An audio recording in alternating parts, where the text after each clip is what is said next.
everybody, and welcome to another Vengeance God stream. My name is Mikey Fatum, also known as the Vengeance God, also known as Ambassador Kel. I'm very excited to have you all here today. Hello, Disco. Hello, Philo420. Welcome. Thanks for coming over from the Power Rangers Reddit. And speaking of Power Rangers, what time is it, Zordon? What time is it? That's right. Hold on. I should have gotten this more ready. It's Morphin Time! Wow, unexpected joy. There you go. I have an entire IKEA display cabinet of Power Ranger things over there. I grabbed this one because it was the one that was least buried. But I also found my watch, which I'm very excited about. So welcome everybody. We've got a very exciting show today because we are joined by the amazing and talented Mr. Dan Amrich over here, who is already wearing his Power Ranger uniform. He morphed before we got here. Yeah, well, you know, it's really I identify with the Blue Ranger for very many reasons, and I decided when I got when I started working on this project, I'm like, you know what? I demoed the game at PAX, and they said, oh, we thought you would dress up. Like in full costume, because I'm known to dress up in full costumes for other franchises. And I said, would you have let me do that? And they said, let is a strong word. We wouldn't have stopped you. If you don't want to see someone with my age and body shape in spandex, maybe a hoodie is the best way to go about this. The number of times that I have said I want to make a Power Rangers cosplay, and then I have remembered what that would entail wearing in public around other people. Yeah, what other Magnet people would Defender have to it see. is, baby. Right. Maybe something with armor. You know, like, yeah, exactly.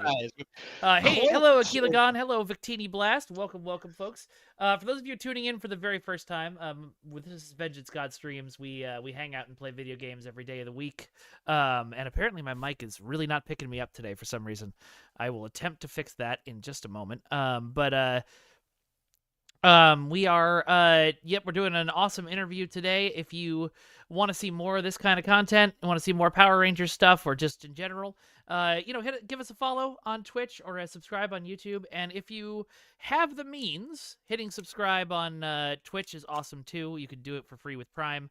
And the more it happens, the more I can be, ready to do this full time, which would be wonderful. Theron says this interview looks to be more phenomenal. I can only agree. Oh, thank you, Dan.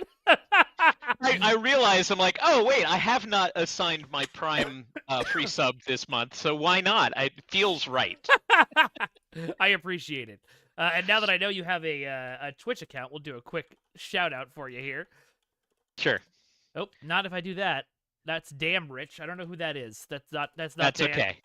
Yeah, it's Dan Amrich. I'm kind of Dan Amrich everywhere. I did it intentionally because earlier in my career, I wanted the accountability of using my real name. There's a funny story about that. But also, like, I just didn't want anybody to impersonate me either, especially when I started, working for high-profile companies, and you don't want somebody just camping your name and then saying the worst possible things that you can say on the internet. Mm-hmm. So yeah, Twitch is just at Dan Amrich pretty much everywhere, just how you spell my name. So sometimes they do it anyway, and it's the worst. Yeah. So tell me a little bit about how you got started, Dan. What was your you've got a path in both music and video games. What was sort of the basis? The shortest possible version, and I'm happy to go into detail for any parts that people find interesting. I started out as a music reviewer. I worked for music magazines for Guitar World in New York City. While I was there, I was also freelancing as a video game reviewer primarily. Like, I stop at video game journalist because that requires effort. But I did review a lot of video games, and I wound up, that became my primary career for like 15 years. I reviewed video games. And after that, I hopped the fence when it became clear that magazines were not the future. We're going right down the toilet. Yeah. I got contacted by Activision. They said, we're looking for somebody to be sort of our Major Nelson. Would you be interested in that? And I felt like, even if it didn't work out, that would be really, really a smart thing to try. So I Yeah. moved to LA for 4 years. I was basically their community blogger, focal point, dartboard for the community. And then I I have came some back idea to what the that's like. yeah. Came back to the Bay Area, worked for Ubisoft, where I got to merge that guitar and video game thing together by working on the Rocksmith team. Rocksmith is a program that you plug your real guitar into your console or PC, and it teaches you how to play. So that was very much in terms of where where I should have been. And when that sort of petered out, I got the chance to come over to Digital Eclipse. Digital Eclipse is a developer that specializes in classic games, both the restoration and reimagining and reissuing of classic games that aren't commercially available, but also making new games in the style of the games that you remember, which is how we get here to Mighty Morphin Power Rangers Rita's Rewind, because it's very much that latter. That's what it is. It's supposed to be. We set out to design a 90s arcade game, very much like The Simpsons or Teenage Mutant Ninja Turtles or X-Men, to actually try to recreate that on modern hardware the way this game would have been had the Power Rangers gotten like a coin operated cabinet in the 1990s when they were at their peak. Which, by the way, it's wild that they never did. Like, we got the Super Nintendo games, but how did that never happen? I don't know. It seems like, I mean, obviously, I guess it was licensing, right? It comes down Yeah. to trust and, a lot of different people, because of the way the Power Rangers was sort of that hybrid of Super Saiyan and Saban Entertainment, having an American side and rebuilding Zeo Ranger and all the stuff that fans know of, basically borrowing the fight footage and marrying it, stitching it together with new footage Yeah. in English. That does make licensing difficult. Yeah. A lot of the Working time. back and So forth with Toei, I'm sure, is not the easiest thing in the world. Although I imagine there was a Zhu Ranger video game. I wonder if they could have done the same thing, where they just changed the dialogue into English. yeah, I mean, I don't know, and I wonder if maybe somebody was like, well, we could do that, but that's a lot of work. Yeah. Like it could have just been like, well, yeah, we could do that, but if we do less over here, we could still be supporting the franchise, get really a lot of eyeballs and make something cool. But yeah, again, I'm happy that we got the 16-bit games, but we really set out to try to make a different kind of game, and I think some gamers didn't really expect that. They really thought like, oh, so this is the SNES game. Funniest thing was when I was at PAX, I'm demoing the game basically 12 hours a day, talking nonstop, and this guy walks by, sees the big video of like the first playable, and shouts, "Oh man, I remember playing that," and just kept No, you walking. don't. No, you Yeah, don't. no, you don't. But I figure that means we were doing something right. Yeah. If what we're trying to is evoke that feeling and that sense of this is a vintage game, but it plays with some more modern sensibilities. If it looks the part, then that's a big part of the thing. So Yeah. So as you mentioned, Digital Eclipse got their start kind of doing, like remakes or revivals of older games. When did you all start doing the push into making your own original games? I mean, it was always there. For Digital Eclipse has been around since the early '90s, mid '90s. Really has gone under a couple of different names as mergers and new creative opportunities came up. A ton of Game Boy Color, Game Boy Advance games that people probably don't even know that they played. Lots of licensed titles. You always think like, who does these licensed games? Who does the Kim Possible game? That was Right? us. Who Oh. like who does this game? Who does the Little Nicky game for Game Boy Color? That was Digital Eclipse. And so like people don't know, but you get to know the vintage hardware really well. So when you get the opportunity to do new stuff, you know it inside and out. So Rita's is one of the first games that we've been able to cut from whole cloth. After we did Atari 50, we did Street Fighter 30th Anniversary Collection, Ooh. we did Teenage Mutant Ninja Turtles Cowabunga Collection. These are the things that the studio sort of built its reputation on in the modern era. Yeah. Mega Man, we did a Mega Man collection as well, SNK 40th Anniversary, stuff like that. And as we've been going through, Frank Cifaldi, who now runs the Video Game History Foundation, he sort of said we should be telling the story of where these games came from. And he started working in design documents from the team, sketches from the art department, raiding the archives of these classic of these classic games, the histories, and putting them in as a museum. And then with Atari 50, we sort of flipped the script. We're like, okay, Atari 50, we should be here to tell the story as an interactive documentary, and Oh, the games cool. are there for a context so that you understand what was going on, like what was happening at Atari when Centipede came out. Centipede is great. You can hit a button and just go right to the games library and play any version of Centipede that we have in there. But if you'd like to know more about how Centipede came to be, here's some internal documents. Here's some memos about Millipede, about what the game should be played. Where do you find that stuff? So Yeah, that's sort of, how did he find that stuff? well, for Major Havoc, it was pretty great. I have become friendly with the designer of Major Havoc. He also did Space Duel. He's a really nice guy named Owen Rubin, and he worked at Atari like when he was in his teens, Yeah. right? And he's always during kind the of been hot a tub smart. days, yeah, for sure. Yes, very much during the hot tub days. He was able to corroborate some stories.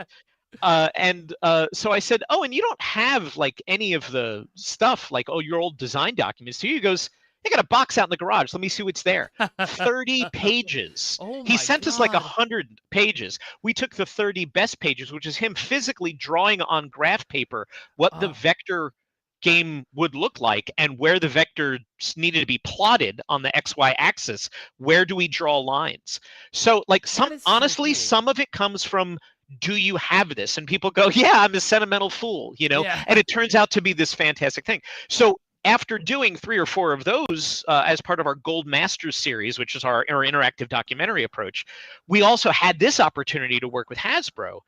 Mike Micah, our studio head, who knows everybody in the industry and is beloved by everybody in the industry, he was friends with the guy who's in charge of licensing over at Hasbro, and Hasbro said, we want to do this retro arcade brand. What do you guys want to work on? What would be a good fit for our two things?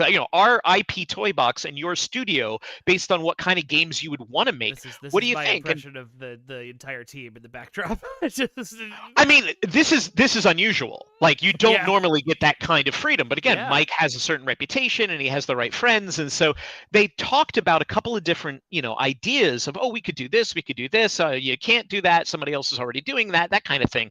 And finally, our licensing contact said, why don't you want to do Power Rangers? And Mike said, we didn't think you'd let us do Power Rangers. Is Power Rangers on the table? Like, that was such a high profile franchise. Yeah. And he's like, oh my God, we would love to do that. And our CTO, Kevin Wilson, huge Power Rangers fan. Like, was like, oh my God, yes, absolutely. We have to do Power Rangers. I'll bend over backwards to do Power Rangers. We just didn't think that they would trust us, honestly, Yeah. with that franchise. So we pitched, we said, this is what we want to do with it. We want to do this ultimate 90s arcade game. We want to mix different 90s arcade genres to make a game that never could have come out because nobody would have been crazy enough to do it, but would remind you of what it was like to play arcade games in the 90s. And they said, yes, keep going. And so honestly, throughout the process, we had milestones. We had to give them, here's what we're working on. Here's temp footage. Here's the script. Here's the next revision of the script. Here's another revision of the script. It was about 9 or 10 revisions of the script before we were done. But all those changes came from our side because Mike would go, I just added this new gameplay element. And it's super cool. We've got to do it. And I'm like, that doesn't make any sense to Power Rangers. It goes, that's your job.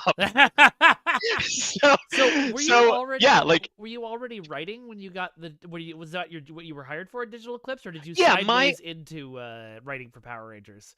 Yeah, my role is content editor. That's my official title. And that's kind of fuzzy, but what it means is the research, the interviews, the writing of in-game text that we do for the Gold Master series, that's what I do. I helped a lot with Atari 50. I helped very little with like making of Karateka. It was already well underway and basically done by the time I joined the team 2 years ago. And I didn't have much to do with the Lamasoft collection, but I was helping out where I could on little things. And when this opportunity came up, it's a different kind of writing, right? It's fiction writing. Wildly different. And Chris Kohler, my boss, who many people remember from both Wired and Kotaku, lots of ex-journalists. He's a legitimate journalist. I'm just a games reviewer. I said, I'd be really interested. I'm not calling you on your BS there because you're talking past that point too fast, but we will circle back. No, we're gonna leave that. But I said to Chris, I'm like, would you let me write this? Like, this looks like a lot of fun. And, I had just missed this franchise growing up. I had started to work Turtles was huge in college, and Power Rangers was sort of the next big pop culture sensation among kids. And so I For was the first working at a time in magazine. history, I feel young. Yeah, yeah. Thank you. Yeah, You're I was welcome. ancient. So I'm on a commuter train, and you're eating cereal, right? Yep, pretty much. So,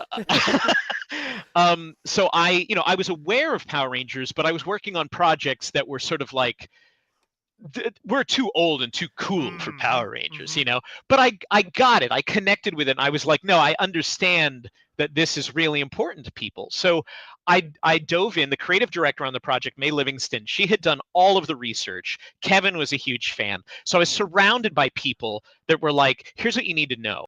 And so I knew that the scope of the story was going to be many things were already decided before I joined the team. They didn't have a writer, but they were like, well, somebody around here will write it. Like, it was nice and loose. We've got enough Power Ranger fans that we'll figure it out. Yeah, but they knew they wanted to tell like a retelling of the original first series through to the Green Ranger. That seemed like that would give us a lot of gameplay opportunities. And the Green Ranger is the first big story arc that a lot of fans feel very passionate about. And of course, Green Ranger is all 5 VHSs. Yeah, right? Like Green with Evil. So that was the goal, was tell an alternate history of the Power Rangers up to Green with Evil. So I studied the first 21 episodes. I took notes on every episode. I'm laughing my ass off because some of the stuff doesn't age, particularly well. But I realized that's part of the appeal, is like the earnest corniness. I had some people, when they found out I was writing the game, they're like, well, you're not going to make it corny like the show, are you? And I understand that some fans, some fans want their franchises to grow up with them. As a huge Star Wars fan, I see this, like, Andor is the only real Star Wars. Skeleton Crew is for babies. And I'm like, no. Star Wars is for everyone. Yeah. And some of it is going to be adult oriented, some of it is going to be kid oriented, some of it is going to be space wizard oriented, some of it is going to be heist movie oriented. Like there's room for everybody. Especially people with Power Rangers who missed that point over and over again. And like there was that Power Rangers fan film a couple years ago that was like Power/Rangers or whatever, where they were like, we're finally going to make the adult grimdark Power Rangers that everyone wants. And it's like, actually no one wants that. I mean, some people do, and I get it. And what's harder is, we're working with the original Mighty Morphin. We're not working with Dino. We're not working with RPM. We're not working with, any of the other sort of like later teams, which are super important. Yeah. But at the same time, like our project was Mighty Morphin. So right away there was pushback. Like, why aren't you doing the later stuff? And why aren't you doing, and I understand where this comes from, why aren't you doing the version of the Power Rangers that was the most important to me? Yeah. Right? Because everybody comes into a big franchise with 30 years of history at a different point in that history. And everybody wants to see their history, their experience validated. And I get that. But the assignment here was Mighty Morphin. Now, I know, fans of the later series get fatigued of constantly, why are you going back to the beginning again? But for our 90s nostalgic push for this whole creative brief, it was very much, let's go back to the beginning and retell the beginning. Was that something, because I know Hasbro, since they took over, has been very focused on going back to Mighty Morphin because it's the most, iconic, it's the most popular, right? Iconic, yeah. It's what the people who have money right now remember from when they were kids. This is part of it. Was that I really do believe that's part of it. Oh yeah, huge part of it. Was that something that came from them? Were they like, you got to do Mighty Morphin and just stick with it? Do you know, or? I don't know. I mean, I think because of the again, being able to do a 90s style game about a 90s style franchise and fill that hole for the arcade, I think that's why it was always the number one on the list. They were very happy. Turbo, the video game, but people might not play it.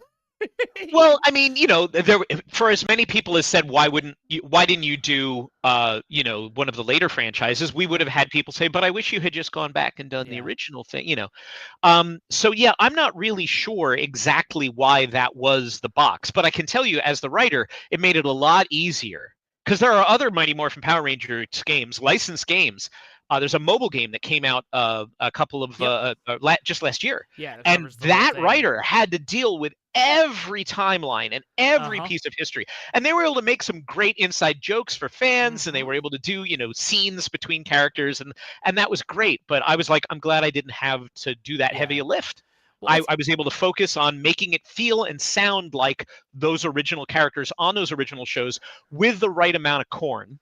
Yeah. Because that is part of the fun of this franchise. I'm not going to not have fun to do a grim and gritty reboot. Blue Yeah, Ranger exactly. has a dark secret. Like come on, But Yeah. it's fun. They're teenagers. They have superpowers and they battle giant monsters. I In kind of giant wanted to lean robots. into It's the ridiculous fun of Yeah. that. Well, I mean, even the most serious Grimdark Power Rangers, not Grimdark, it's never been Grimdark, but the most serious Power Ranger series over the years, like you mentioned, RPM or In Space, or Right. they're still leaning into the cheesiness of the whole concept and not shying away from it. That's what I think makes Tokusatsu so interesting to watch in the first place. You know. If you're not having fun, the audience isn't having fun. Right, So exactly. I knew I wasn't writing Shakespeare here, but at the same time, I was aware that people are very emotionally invested. The best thing was getting out and talking to the fans. When I was at PAX, that was the first time we showed the game publicly, first time anybody got to play it. And I was happy to be there as part of the dev team, being able to answer people's questions, what's going to be in there, what's not, why, stuff like that. And I got approached when I first got okay, yes, Dan, please write this and work with the creative director to figure out how the story should evolve. One of our animators, Emily Chen, a huge Rise of the Teenage Mutant Ninja Turtles fans, just did her own fan film, which I Oh highly wow. recommend. Okay. But Emily Chen, the name suggests Asian female. And she said, you don't understand what it was like to see Trini, to see an Asian female on screen where she was not marginalized. She was part of the team. She was celebrated for what she could bring to the team. She had a fear of heights and she got over it. Yep. She helped her friend. She's like, having that positive role model is more important than you can probably imagine. I said, I'll bet you're right, because I'm a white cishet male, right? Like every single Marvel hero was mine, Everybody's us. My wife And then is at Vietnamese PAX, and talks constantly about how big important Trini was, and having yeah, Thuy Tran as just a Vietnamese actress on screen, because you never freaking saw right. that. At a time when it was not common, but it was treated like it was common. And I think Yeah. that was the magic of the series. I ran into a real nice Twitch streamer named It's Mastodon here on Twitch. He came up to me at PAX and he said, he told me like how excited he was about it. And he told me about meeting Walter at cons and getting him to sign stuff. Great. And he said, Black Ranger was really important to me because it was the first Black character I saw on screen that was like not a drug dealer, not in a gang, not in jail, not sort of like the enemy in whatever story was being told. He was, and I realized, I'm like, that's the key. Yep. Like, you've got to make sure that every character here is respected, because these became role models, cheesy dialogue notwithstanding. They represent something much larger than kids in spandex doing this a lot, So I actually kept a tracker while I was writing the dialogue to make sure that everybody had roughly the same amount of lines, because I wanted everybody who identified with whatever ranger they felt was their ranger. I wanted them to see that that person sometimes did the setup for a joke, sometimes got the punchline to a joke, sometimes had the insight of, I know what's going on here. And I really sweat that detail on a level that probably people won't notice because they're not analyzing every character's line. But I really wanted, like, if your character is the Black Ranger, if your character is the Yellow Ranger, the Pink Ranger, or the Red Ranger. Red Ranger is kind of easy because, Jason's the leader. He gets a little bit more dialogue. Everybody else, even though Blue is my favorite, I did not give Billy more lines. So I tried to balance it out. So that by the, and it got a little scrambled and I had to do some last minute edits within the last 2 weeks of the project. But everybody wound up with like plus or minus 2 to 3 lines from everybody else. I think the biggest gap is 3 lines, but I think I wound up getting it about like one person has 33 lines and another character has 31 lines. Everybody else, well, you're so I really sweat against the character with 31 lines. I mean, clearly. Yeah, exactly. Well, I didn't want somebody to be like, but Trini will do the thing that she does from the show, which is Billy says something inscrutable, and inevitably Kimberly says, English. Does anybody here speak Billy? And she goes, he said that it's a time machine or whatever, And I didn't want all of her lines to be that. I needed some of them to be that, but other times, she's intelligent on her own. Yeah. She is not only intelligent in the, mirroring whatever Billy says or does. So, I made sure to really sweat that kind of stuff. And again, this is the first game I've had the honor to write, but also I knew that I was writing for an audience that really, really cares. So I wanted to respect that, and I wanted to reflect that as much as I could. So that is exciting, and that makes me want to dive into the game. So I think let's. Yeah, I'm sorry. You should play. The people are probably no. That's not true at all. But you're not showing up on the guest screen for some reason. So let me fix that. Is it just too far down? What's going on? Oh, it's not on. There we go. There you are. Okay. I just turned you off entirely. So we got our first fan question, folks. If you have questions for Dan, you can fire them off in either Twitch or YouTube chat, and I'll do my best to ask them. Stanky Boy over on YouTube, who a great username, but also is very good at asking insightful questions on these streams. He says there was a TMNT game just like this MMPR game. I assume he's referring to Shredder's Revenge. And they've done MMPR TMNT crossovers in comics and TV. Would you ever want to do a Teenage Mutant Ninja Turtles / Mighty Morphin Power Rangers game? It's funny you mention. I can confirm here for the first time that I have read those comic books. I did read those comics as part of my research. That would be okay. So I assume he's talking about Shredder's Revenge, which is a fantastic game. Don't get me wrong. But also, our studio did Teenage Mutant Ninja Turtles: The Cowabunga Collection, and we did that right before rolling on to this project, which is kind of why we were in that '90s arcade brawler mindset and put us into this thing.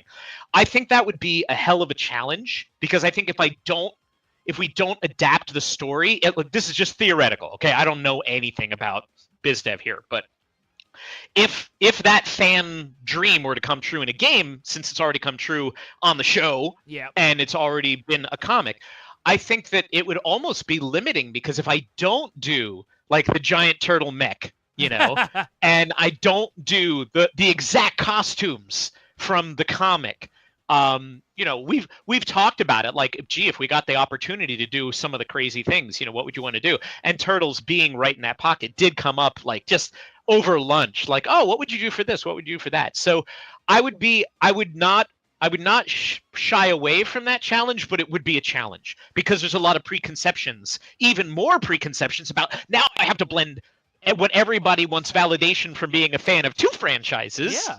Am I allowed to do my own story? Do I have to follow the comic story? Well, it's not canon, but it's obviously well respected.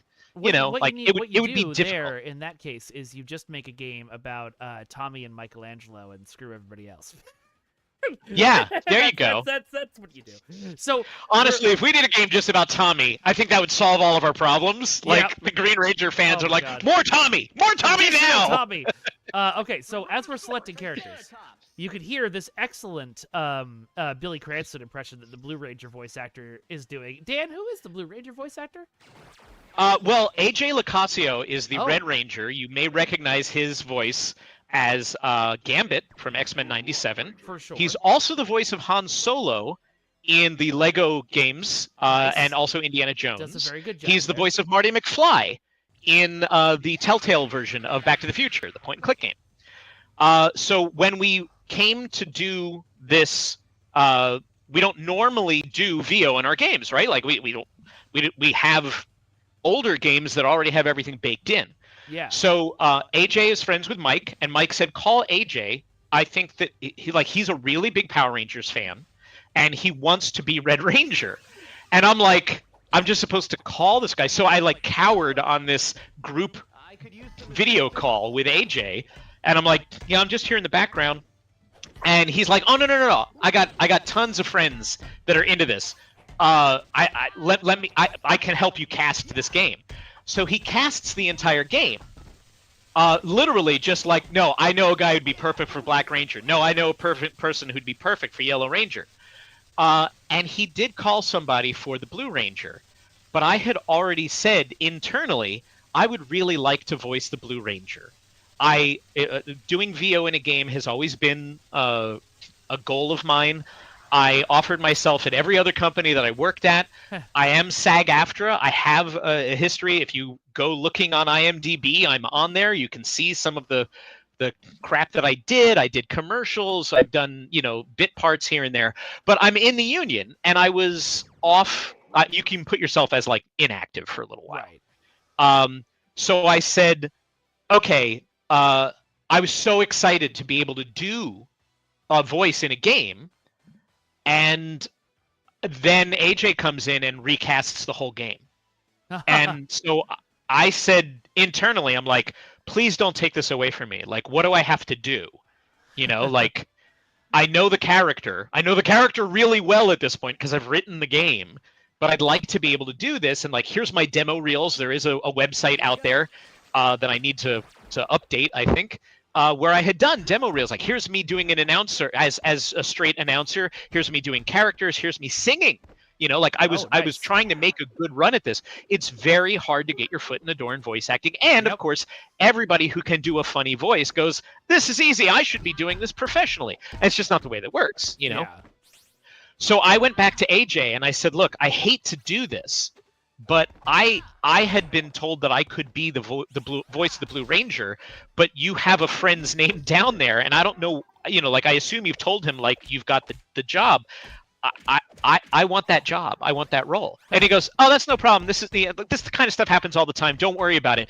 Absolutely. Let's do it your way." And I'm like, okay. So, like when we announce the voice cast, it's like, we have Gambit from X-Men '97. We have Jubilee, the Yellow Ranger, Holly Chow. We have Jubilee from X-Men '97. We have Allie Dixon as Rita, and her from the Croods. And we have the Black Ranger is Bishop from X-Men '97, and legendary voice actress Christina V is the Pink Ranger, and this dork from the studio is also the Blue Ranger. It totally took the wind out of the sails of the announcement. I doubt it. But yeah, so my audition was doing all of the temp vocals to figure out where they should be, how often they should play, things like that. So I did all the male Rangers, and my wife did the female Rangers. Oh, nice. And that was my audition. I was like, look, this is what you can expect from me. I can do different lines. I can do different takes. And, AJ, when we gave him the script, he's like, we can do more. You got more? You can do it, because the way that the union works is that it's a set amount of time. Right. So for like a day rate, it was like a half a day rate, which is 4 hours. We had them for 4 hours. He's like, this is only going to take us like half an hour tops, and that's if we give you a lot of multiple takes to choose from, which many actors will do. So the thing was, now I was just going to do it for free because we weren't going to be a union gig, right? Right. Now we're a union gig. And so the studio comes back to me and says, well, you have to rejoin the union. I'm like, that is not a problem. I am in the union. I've done the hard part. The hard part is getting into the union. But you can reactivate your union membership at any time. You just have to contact them and say, hey, I have a paying union gig. I would like to pay dues again. And they said, well, is that going to be a problem? I'm like, I do not think Screen Actors Guild and AFTRA is going to have a problem with me saying I would like to pay dues again. Yeah, I will give you money if you let me work. they sure enough, don't frown on that sort of thing. I had to write an official letter, and I had to send it in, and I had to say I have an opportunity, and I would like to reactivate my membership. I will pay due. And they wrote back and said, thank you. Someone from our cashier's office will be in touch with you within the next 48 hours. You will be contacted in the next 2 business days, and 10 minutes later, I was told, click here to pay your dues. Yeah. 10 minutes! So, so I actually wound up paying my dues, and I was at the end of a cycle. They don't prorate. You just pay twice a year. I had to pay for that first month, and then it's due again. Like I did the work, and then I had to do the work. I had to pay again. So I actually paid like double dues due to really bad timing. And yeah, that was it. So I got a chance. Obviously, I did 7 or 8 takes of every line. Yeah. Because I'm like, I know Bob Baffy, our audio designer. I'm like, I want to give him maximum creative freedom. Like, I like the way So you you did were this doing line. I the don't like the way recording you did like that sort line. of by yourself. You didn't have the audio people directing you.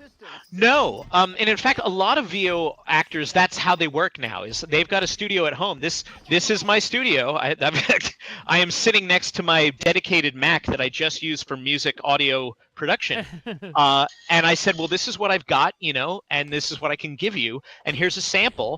What settings do you want it at? And Bob was just like, oh, make it these technical settings, this quality, and this bit rate and stuff like that. And as it happens, my actual college degree is in audio production, so this was not unknown to me. And so I just, a half an hour, I did all of the Blue Rangers lines like 8 or 9 times per shot. Because it's an arcade game. It's not supposed to be very chatty. We're not doing full cinematics. It's just impact stuff. Like you can't beat the Power Rangers and, affirmative and, the stuff that you would expect here. More phenomenal, which is fun to say.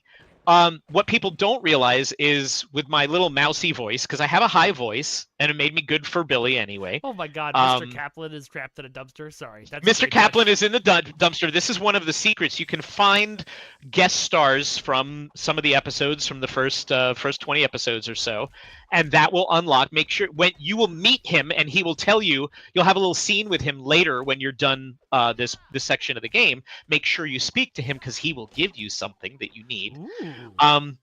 But I also said, hey, if you're paying me, I'll do whatever other voices are left, right? So thankfully, James Willems did from Funhouse. People may know him from Funhouse.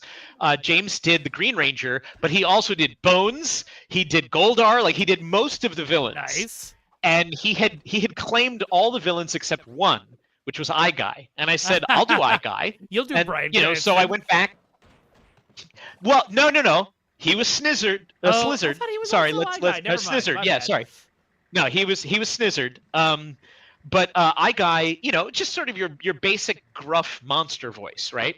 So I did maybe 10 minutes of that, destroyed my voice for a week and a half. I'm not kidding. I did not recover because I was irresponsible. And I'm like, I want this to sound like the scariest, nastiest monster. So what you hear is not terribly processed. That was actually just me going like from the diaphragm and shredding my vocal cords for a second. So I'm really, really proud. I'm honored that I get to do my favorite character. Obviously, David is out there. David Yost is out there, and I have no idea what he thinks of the performance. Maybe he's pissed that we didn't call him first, but I didn't expect it to be a union gig. AJ sort of like ran with it, got us a fantastic cast of modern voice actors who all grew up watching Power Rangers. So to them, it was a dream project. So you get this intensity and you get this love that goes into it. You can hear, Isaac Robinson Smith, who did Black Ranger, he is having so much fun doing Zach, and James, who's doing Green Ranger, he is so into it. He was like, well, he and AJ were like, what can I do to promote this? Like, can you send me some screenshots so I can put them on my Insta? Do you have videos of the gameplay? I want to tell people that I'm the Green Ranger. When can I tell people I'm the Green Ranger? So it's really, really been a lot of fun to, and again, I'm outclassed everywhere I look. I do not belong in the same room as performers like this. Well, I was going to say, it became, here's fantastic Hollywood talent and Dan. But I was gonna say, as I was flipping through the voices earlier on, we were getting ready for the stream. Like, you do a really good send up of David Yost's voice and how he sounded back in the 90s. So I think you're doing a really good job here. I have a tendency to mimic.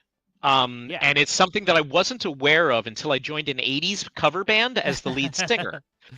And so I would lean into whoever we were covering. And I just did it because that's how I sing. I didn't know that I was really going to be... Drunk people were like, he sounds just like that guy. Because if you're drunk, then I do sound just like it. In my head, I'm like, I'm not hitting this nearly, close enough. I got that gig by doing a really good Fred Schneider from the B-52s. You cannot be in an 80s band without covering Love Shack. And so I would do it now, but it'd be so loud. Yeah, it would break blow out. everybody's earbuds. I was gonna ask, but I had the same thought. Yeah, but that was the thing is I thought I'm like, well, what does Billy sound like, right? Because the whole point, sadly, we've lost some of the actors, right, Yeah. who originated these roles. So even if we wanted to go back and cast the original actors, we couldn't in some cases. So some of them that are in compromises jail. things right there. Anymore. He's out of jail. Yeah, but then you start thinking like, well, do we have to be tied to the original actors, or do we want these characters to be the characters that they are? Billy is nerdy, and Billy is kind. Trini is very supportive. Kimberly's arc from I'm a ditzy shopping girl to a really strong female role model is super interesting. And so you start thinking about like, who are these characters, not who are the people that played them. So that's kind of how everybody approached the voices, is what's my idealized version of the energy that I remember of the Black Ranger or the Red Ranger. Or, and again, Austin St. John has a very distinctive, he's got a Jason voice, and he's going, all right, guys, let's do it. He's got like this barking quarterback thing. Yeah, let's bring them together. Like AJ leans into that a little bit because that's what you remember the Red Ranger sounding like, even though it was Austin St. John that originated that performance. So that was part of it. AJ just wrote back to me. He's been very busy, and the entire cast except for me is down in LA dealing with the fires right now. So I've been kind of like hoping that everybody's okay and not wanting to bother them, because I'm like, I don't know if they're displaced, and even if they're not displaced, they're living in hell right now. And AJ said, hey, I just got a chance to go through and play some of the game as Billy, and I really like what you did. He knew that it was my first, in-game VO gig, and he's been very supportive and a very, very good, nice, friendly guy.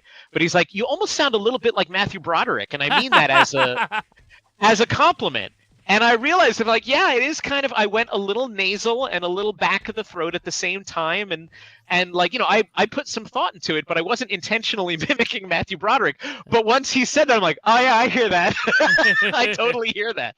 So yeah, that's how I got to be the voice of the Blue Ranger, and I'm really, really proud awesome. that I got to do it. We had a couple of fan questions pop up.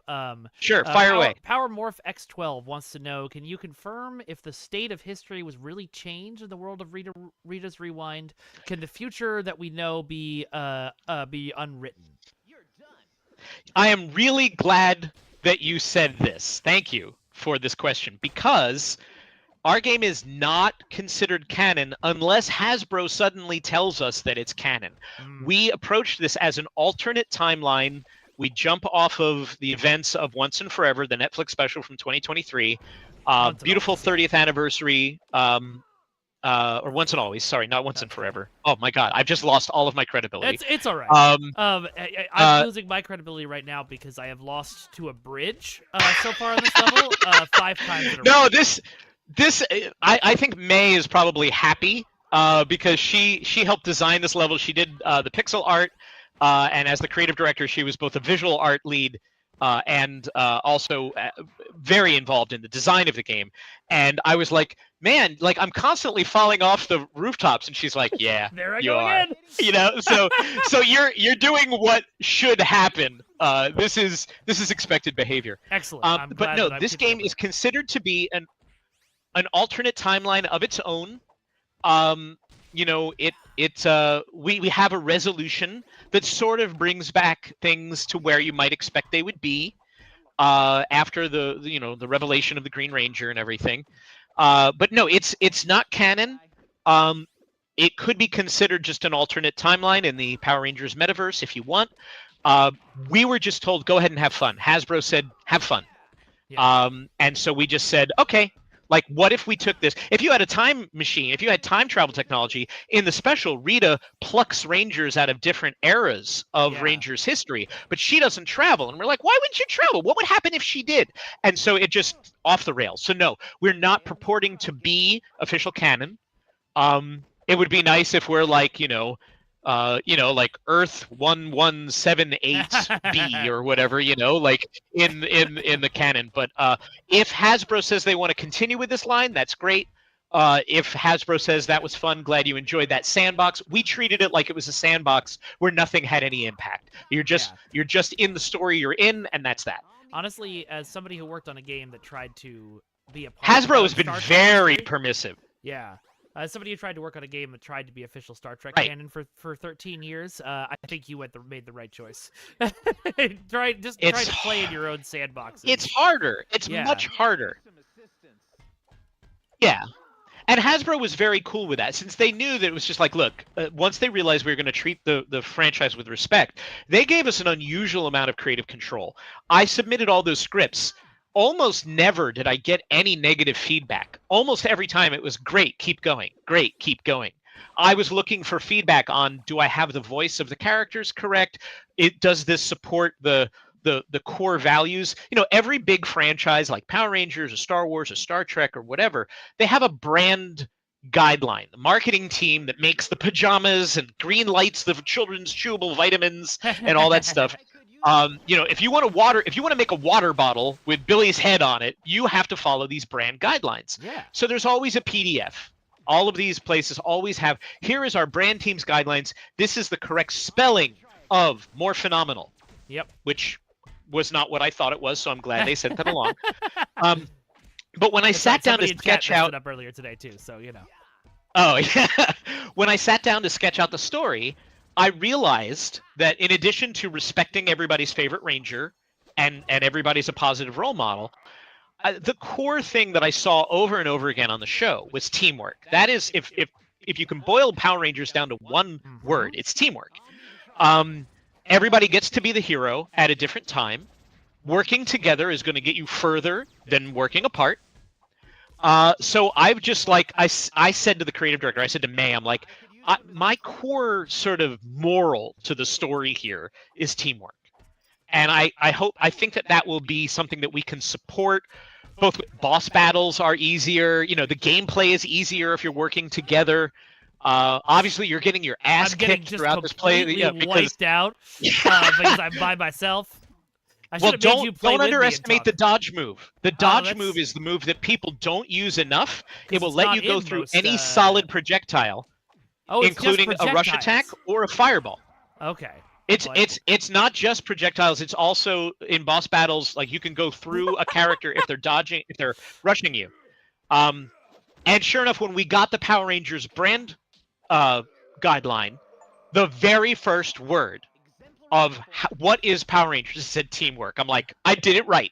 I did it right before they had to tell me what it was. So I felt like I was on the right path. And then, you know, when Hasbro saw the scripts, they're like, yeah, this is what we want Power Rangers to be known for. So that was good. Anyone can be a ranger is one of the core tenets of Power Rangers lore too, which I thought was interesting. It's just like, yeah, you know, because we even see Bulk and Skull become rangers way late in the series. So yeah, we do. So yeah, I'll tell you my story about Paul Schreier and Jason Narvi bullying me in real life sometime. Oh, please do. Yeah. I was a moderator at a convention, and they publicly fired me on stage and then messaged me later to tell me to stay the F out. It's a great memory. But wow. Yeah.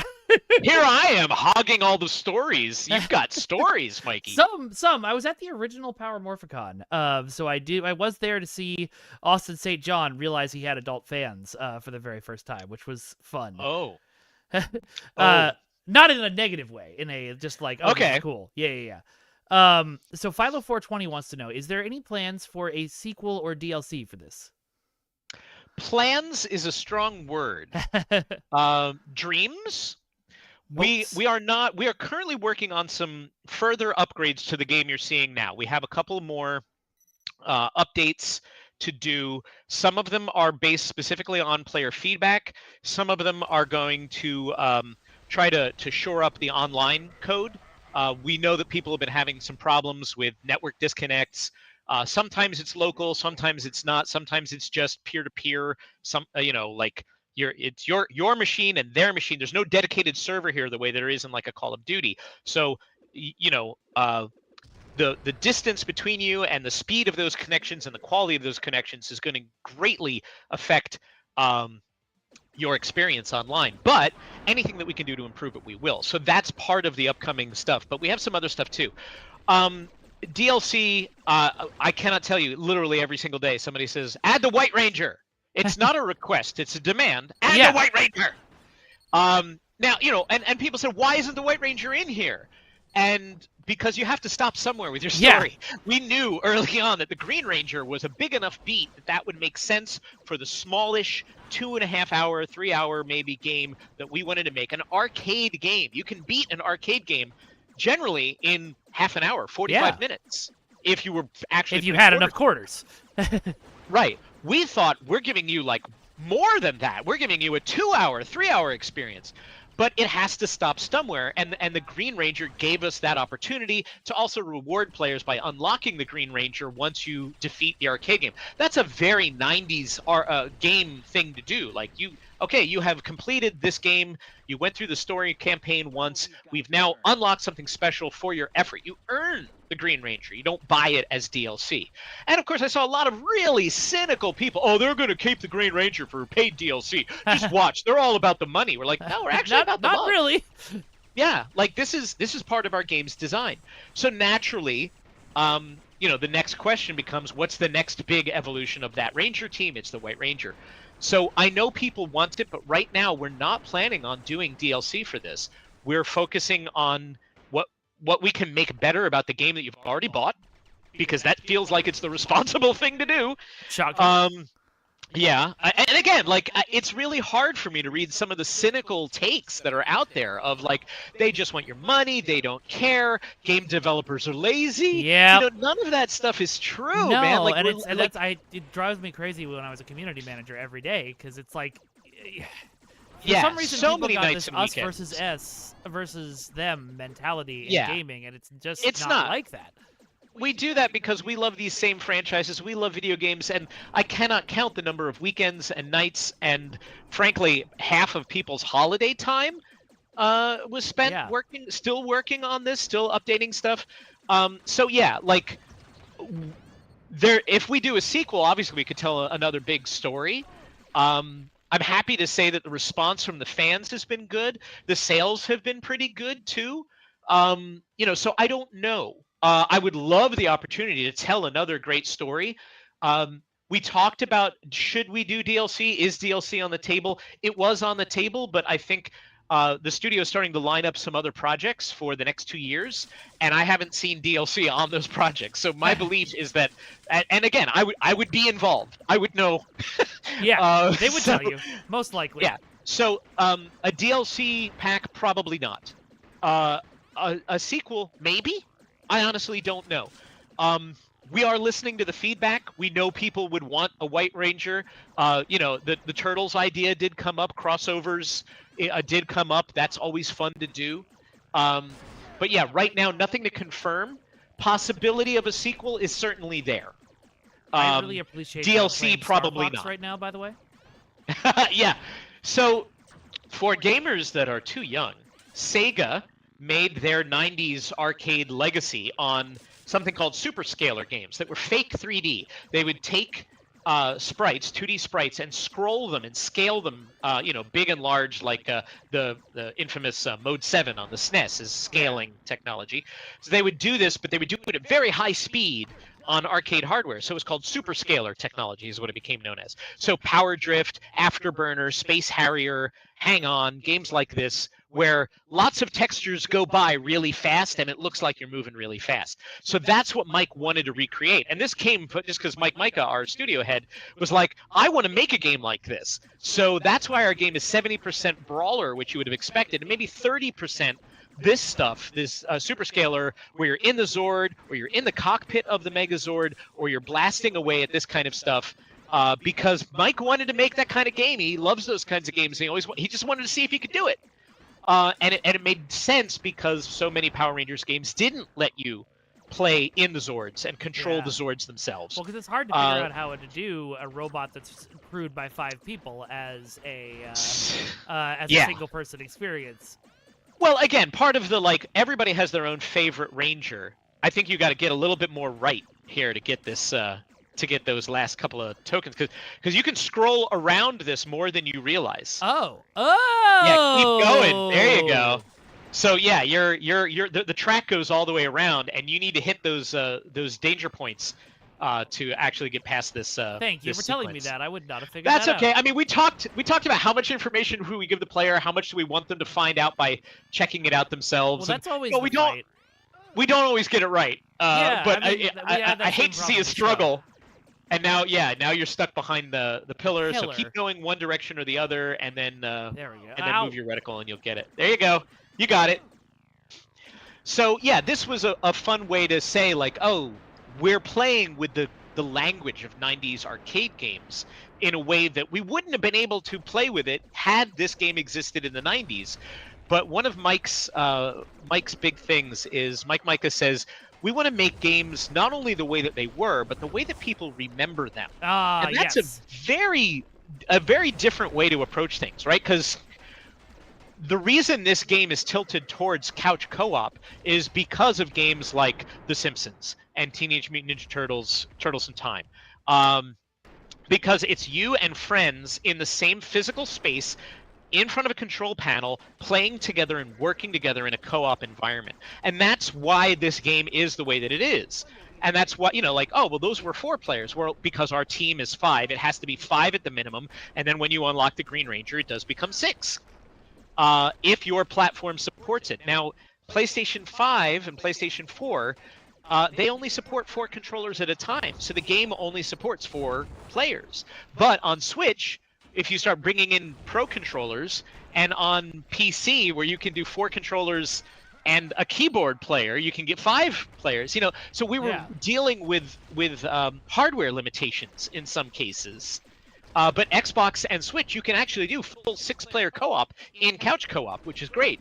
Or online, you're going to be able to do like 3 players on one and 3 players on the other, and you'll be able to do all 6 players with just 2 consoles, which is going to minimize that latency because you're only trading data between 2 peer-to-peer connections. That's one reason why that's like the first thing out the box. Is if you're going to do online, do it between 2 connections, because that's going to give you the best gameplay and it's going to let the most number of people play. Now, that's not available on all platforms just yet because, again, we are supporting 4 platforms and some of them have different restrictions. Some of them it takes longer to roll out changes and patches. On Steam, we can do it almost immediately, literally like within 10 minutes. On PlayStation, we can usually do it within a day. On Xbox, it's a day or 2. On Nintendo, it takes longer. The process is simply longer internally. But they're testing. They're making sure that what we're doing is correct. And sometimes we fail and we have to go back and we fix it. We need it to be right. So we don't begrudge Nintendo for taking longer. It's just that the processes are different. So that's why you're seeing... Cert process is always, Yeah, just cert is real. Ooh, but it's for the greater. I'm doing great. It's for the greater good. Hey, you made it through. That's true. You didn't get S rank there. 5 minutes will give you S rank. Yeah, I got 7, almost 8. That's fine. Yeah. Just a quick note from chat here from Dexter Bateman, who says, hit me. I blame some of the us versus them thinking. We were talking about community management earlier. In my experience from a lot of how some people play like Dungeons and Dragons when I was growing up, that's sort of like grognard, like GMs are trying to kill the players kind of thing. He says, I'm not surprised. Mine did. It's a very annoying gamer stereotype across all styles of gaming. That's true. Don't feel bad about a loud minority. If they can't be valid and constructive, acknowledge them, but mostly ignore them. When a madman speaks, listen. When they gather, run. Yes. That's very... I will tell you on an entirely personal note, I have been the person on the front lines of the social for our studio. Yeah. Since I joined the studio. And again, I did social at Rocksmith, I did social at Activision, I did social back when I was working at Official Xbox Magazine and GamePro. I would host chats with the GamePro editors in our cartoon personas and stuff. So I've been on the front lines for a long time. But the way that social has evolved, it has often, I take a lot of it internally. People say, just ignore them. And it's difficult to do that for most people because you still have to pull whatever the truth is. Like, if somebody says, you guys are lazy and I can't believe you should be ashamed. That's my least favorite. Slap in the face. This is literally unplayable. When in Yeah. fact, it might be something that is just like, oops, it's a bug. Humans make games, and games are going to be as fallible as the humans that make them. But when we got feedback on the launch of this game, a lot of people said, oh, this was not what I was expecting. Again, we were making almost too authentically a 90s arcade experience. People said, the players are too slow. The cooldown is not enough. I want this to play more like other games in the genre that I played. Frankly, I wanted to play more like Strider's Revenge. I think because that was what a lot of people had just recently played and they really enjoyed it, and it had our game had a different rhythm. So we met about it immediately, day one, and said, look, we're getting a lot of feedback that says this. Are these things that we can adjust? And everybody on the team said, yeah, that doesn't change the game that we've made to the point where we no longer feel like it's our game. But yeah, let's make it better for players. Now, changing things like player speed and where health pickups spawn, how often they spawn, making some of the difficult parts easier. Some of those design decisions can't be easily changed. Some of them can. So we looked for the low-hanging fruit that would make it more playable, and that's what we did for a full week. And then we got the patch out 6 days later on the platforms where we could. And people were still super angry, like, but you didn't do this. And I'm like, hold on a second, folks. I understand that game development is a black box. You never really know what's going on until you're in there. I, as a journalist, as somebody who covered the industry I will fight for years, I thought I knew how games were made. I learned absolutely everything from being on the job once I started working on the publishing and development side. It is a different discipline, and you don't understand how many things are being juggled at any given point. So it's not just, I hate this thing, you guys are lazy. It might be, I hate this thing, but I don't realize that you guys had 3 weeks of angry meetings about how that should be implemented because there was no perfect solution, and you took the one that made the most sense based on all the other factors that I'm not aware of. Yep, all the other factors I can't blame anybody players for will that. never see. Yeah. Right. But it does, like, it does hurt when you have put so much into it just to have somebody like harass you online and call you names and then come back, and suddenly their hobby is not giving you the constructive feedback that the Dexter points out there. The constructive feedback is sometimes hidden inside poison. Yeah. And you still have to go through it as a community manager. I still have to go hard. through it. Yeah. And because I want to know what is it that is the problem? Is okay, you're getting a drop in frame rate, or you're getting a lag delay in input, or the game is just too slow for you, but it's so wrapped in this turd sandwich, that all you need to go is like, but this pickle of wisdom in the turd sandwich is this could be better. Yeah. And if you just skip to the pickles, just give us the pickles, not the turds, then the developers can actually go, oh, I see that element. Okay, now I see the way that the gamers are interacting with it in a way that maybe we didn't expect during our testing. Yeah, let's talk about how we can fix that. And that's how you get I got a lot of flack when I was a community manager for focusing more on, at the time, Twitter than like the official forums or the Reddit we had. But the reason was because I had people on Twitter who would just give us the pickles. They would go around all of the, it's a slap in the face, you should all die, and go straight to, hey, there's a bug in the Taylor. And that was and a lot of times on Twitter or on Blue Sky or any one of the sort of, like, as I call them, the billboards. You're running. You miss the message if you're driving fast down Twitter. You might not see somebody's message because you're going down the highway, and every message is a billboard that just passes by. Whereas Facebook is more like, we're going to have a town meeting, and you're going to check in and see. I always had the worst people on Facebook, and I was like, I know who you are. I can find your mother in like 3 seconds. I thought that having real names on Facebook would make people accountable for negative feedback like that. But they're happy to be who they are. But a lot of times you can go and say, oh, damn, okay, can you send me like a quick video on your phone of what is going wrong, because Yeah. we haven't seen that bug inside. How can you not? Did you not even test it? Of course we did. have But a when you QA release a team, game but to there's thousands millions of of you people, and 7 people on the yeah, QA team. Yeah. yeah, even with a dedicated QA team, Yeah. what you don't see are all the things that we did find. Uh-huh. Like there's sort of a breakdown in understanding how the process works, or even appreciating that maybe they don't understand how the process works. Yeah. So a lot of times, people who say, "Hey, I'm getting this bug," I'm like, "Can you show me a video of the bug? That would really help the engineers." Yep. And so they go, "Yes." And 2 hours later, I have a 30-second video of them holding up their phone to the screen to illustrate what it is. And then the engineers can see it and go, Oh. "Oh, okay, I know exactly when it's happening Mm-hmm. within all of the complex systems, that they know Mm-hmm. how the combat system versus the animation system versus the rendering system." They can look at it and go, I see how. Okay, yes, I can fix that." And I've gotten fixes sometimes in 2 hours, and they go, Yeah. "This will go out in the next patch." Yep. And I go back and I say, "Thank you," because that direct feedback, the polite feedback, makes it easier. But it's not that we're lazy. No. It's not that we don't care. It's that sometimes you see things that we didn't expect, and Because we you did need to things we see didn't what expect. you see to be able to. If we Yeah. can't replicate it, we can't eliminate it. It's just that true. So yeah, Yeah. it is very difficult, because some gamers, I do believe, that like their hobby shifts from playing games to finding fault with games. I And think it's a constructive little bit of that, criticism and I is think it's always also a great, little. but so many people are just not.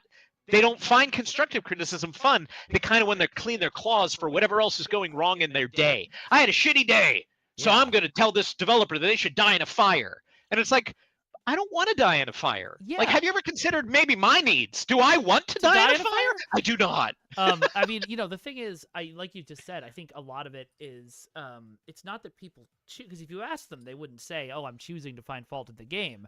What they would say is, they would just, they wouldn't say anything helpful, but what really happens is, like your game becomes the thing that gets them through a day. And Exactly. then there's It's something an that's messing emotional it up, thing. and so then they get super mad about it.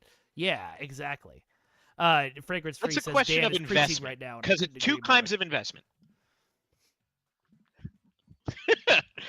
I think it's a question of investment. There's two kinds of investment that I have seen in the gamer community. One is money, obviously. This isn't worth my $30, $60, $40, whatever. And of course, that is a double-edged sword that always gets used. If it's free, it's worthless. If it's paid, it's too much. I expected this to be $20, not $35, but I want it to be the things that only a $40 game can deliver. But more importantly is the emotional and time investment. Like, first of all, people love Power Rangers. They want this to do right by Power Rangers. But also, they have limited number of hours in a day that they get to forget the world and just dive into their games. So if that game doesn't let them do that, then they feel personally, emotionally betrayed. And that's where you get so much of this emotional language of, you should be ashamed of yourself because I only get 2 hours a day. I'm a working adult. I've got kids. I've got family. I was looking forward to this Power Rangers game for 4 months, and then it comes and it doesn't do what I want it to do, and that's your fault. Yep. And I get that. I get that, but I can't expect anything but an emotional response, because games are designed to elicit an emotional response. Yep. I want them to fill you with joy, but I have to accept that sometimes they don't fill you with joy, and they fill you with anger or disappointment or rage or whatever, and that has to come out somewhere. And unfortunately, that comes out on Twitter, and it is blasted at me like a laser beam. So it's often very difficult. Too Long Didn't Read. The point is, yes, developers are always open to your feedback. We can't always give you the answer you want, but if you give us a straight, like, digestible form of that feedback with a constructive lean, you'd be amazed how quickly things can get addressed. If I don't have to pick through the anger to get to what the truth of, okay, there actually is a bug in this game that we could address, but I had to wade through a 500-word tirade of personal allegations and insult, and like you can get what you want a lot faster. You don't. What is it like? You get more flies with honey than vinegar. Yeah. Yeah, these old maxims are very much true. So that's one of the we reasons are why I continuing loved to listen streaming so to much the when I was feedback. on But when I was I hit a point. I did hit a point on this project specifically between this and some of our other titles where it just got the overwhelming negativity and the anger and the vitriol. I had to step away. Yeah. And I'm like, you know what? Like I've got other projects that I also need to focus on that have nothing to do with social media, and so I'm going to do that. So that's kind of where I know I have gotten the feedback on this project. I know what needs to be improved. Like I said, improvements are in the works. We know what we can do, what we can't do. And we're never gonna fulfill every fan's dream. Where's the White Ranger? Not in this game, guys. Like that's just the reality is there is scope to every game, and you can't always do everything in every project because it's party is amazing. Let's just.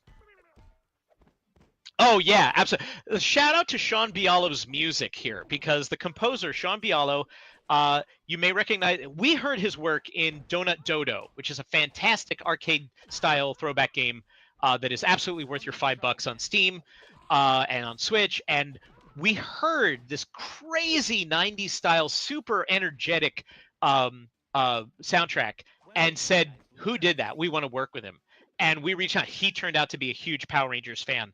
And the first rev that he gave us of some of his in-level music was like, Sean, there's too much going on. You just gave us two. If you could separate these two things, you have so much polyphony going on and multiple, it's so intense. You need to dial it down.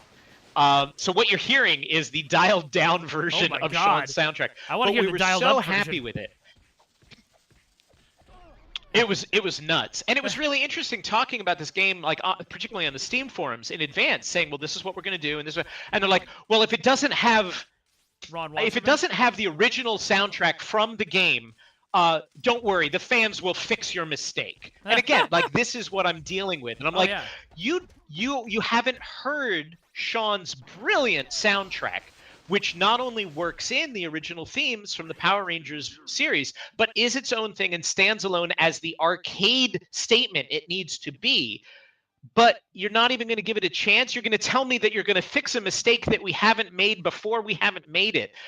That kind of stuff. Yeah. It's like, I think you're going to be really happy with this music and with the little touches that we put in this game. If you just wait to give it a chance, but they're like pre-hating it so that they don't get disappointed. They can't say that they got tricked if they decide I'm gonna break up with you before we have a relationship. It's completely insane to me. Right. So I'm happy to say that fans who did give it a chance are like, oh my God, this soundtrack is brilliant, and I'm so honored that we got Sean's work in this game. It's so good. Yeah. So I feel bad. I've been sitting on a question from YouTube for a while here. Poor Thomas Bateman probably asked this, sorry, go 15 minutes ago. No worries. So you were talking back when you were talking about the script and clearing it with Hasbro. He was wondering if there was anything they wouldn't allow you to do. Are there any ideas you had? And I kind of had a similar question about, you mentioned there was a couple of things that they asked you to change on the scripts. Do you remember what any of those were? They really didn't. I think it was honestly the biggest negative feedback I got was there's no apostrophe in Morphin. When it came to the plot and how I was treating the characters, they were absolutely on board with everything. And I expected more pushback than I got. Again, more changes came in the script and the story from emergent gameplay.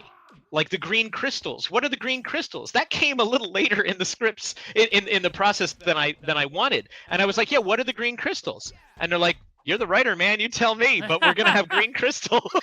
They're tiny. And so that was not a Hasbro thing. That was like Mike saying, yeah, it's wibbly wobbly too. So, that was an internal thing that I just was like, I need to figure out what makes sense in the Power Rangers universe. Again, we're in our own little pocket universe. We're in our own bubble. We can do whatever we want.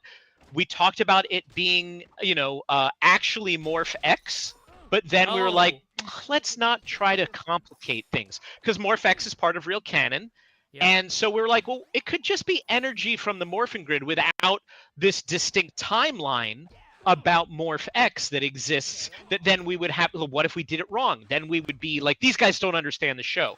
So we just they happen to be green because again, all I can tell you is Mike Micah was like, yeah, they should be green. So they became green, and we're like, okay, then it's energy. What's the energy from? Oh, it makes fun. We can still use the Morphin grid. That's why she would be so powerful. And I sat down with May, and we would have talks for hours about like the minutia of how does this work, whether we tell the player or not. If the player asks us after the game comes out, will we have an answer? Does it make sense to us? And then you throw in the wibbly wobbly timey wimey parts of it also has to make sense as a viable time travel structure. It's difficult. But yeah, Hasbro was very permissive. They gave us unbelievable freedom when they saw that we were aligned with what they wanted, what they felt the franchise should be and would be. And we said, well, we're coming from the fan perspective, and this is what we feel is important about it. They said, we agree. That's it. Go for it. So yeah, they really didn't strike anything down. That it was from a licensing perspective. It was we knew where the lines were. We knew what the sandbox was going to be, and they were cool with it. Well, that's awesome. I am sorry. I have to wrap this up. My part, obviously. Yeah. Let me pause the game real quick and go back to just our chatting screen, because I know you have to get back to work. But thank you so much for being on here, Dan.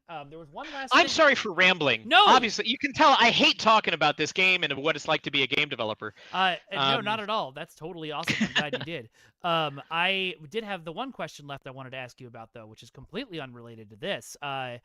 You're the lead singer of a Star Wars band. Tell us a little bit about the Kyberpunks. Okay, thank you for the plug. You're welcome. Because I like your music. Saying a Star Wars band is kind of weird. So my friend Jude Kelly, who is legitimately, I met him in this 80s cover band when he was I'm not kidding, rocket scientist. Jude and I hit it off. We're both gamers. He collects and restores classic arcade games. Fate brought us together in this 80s cover band. And when he left the 80s cover band, because he had an opportunity in Boston and we were in the Bay Area, we stayed in touch and we wanted to continue making music.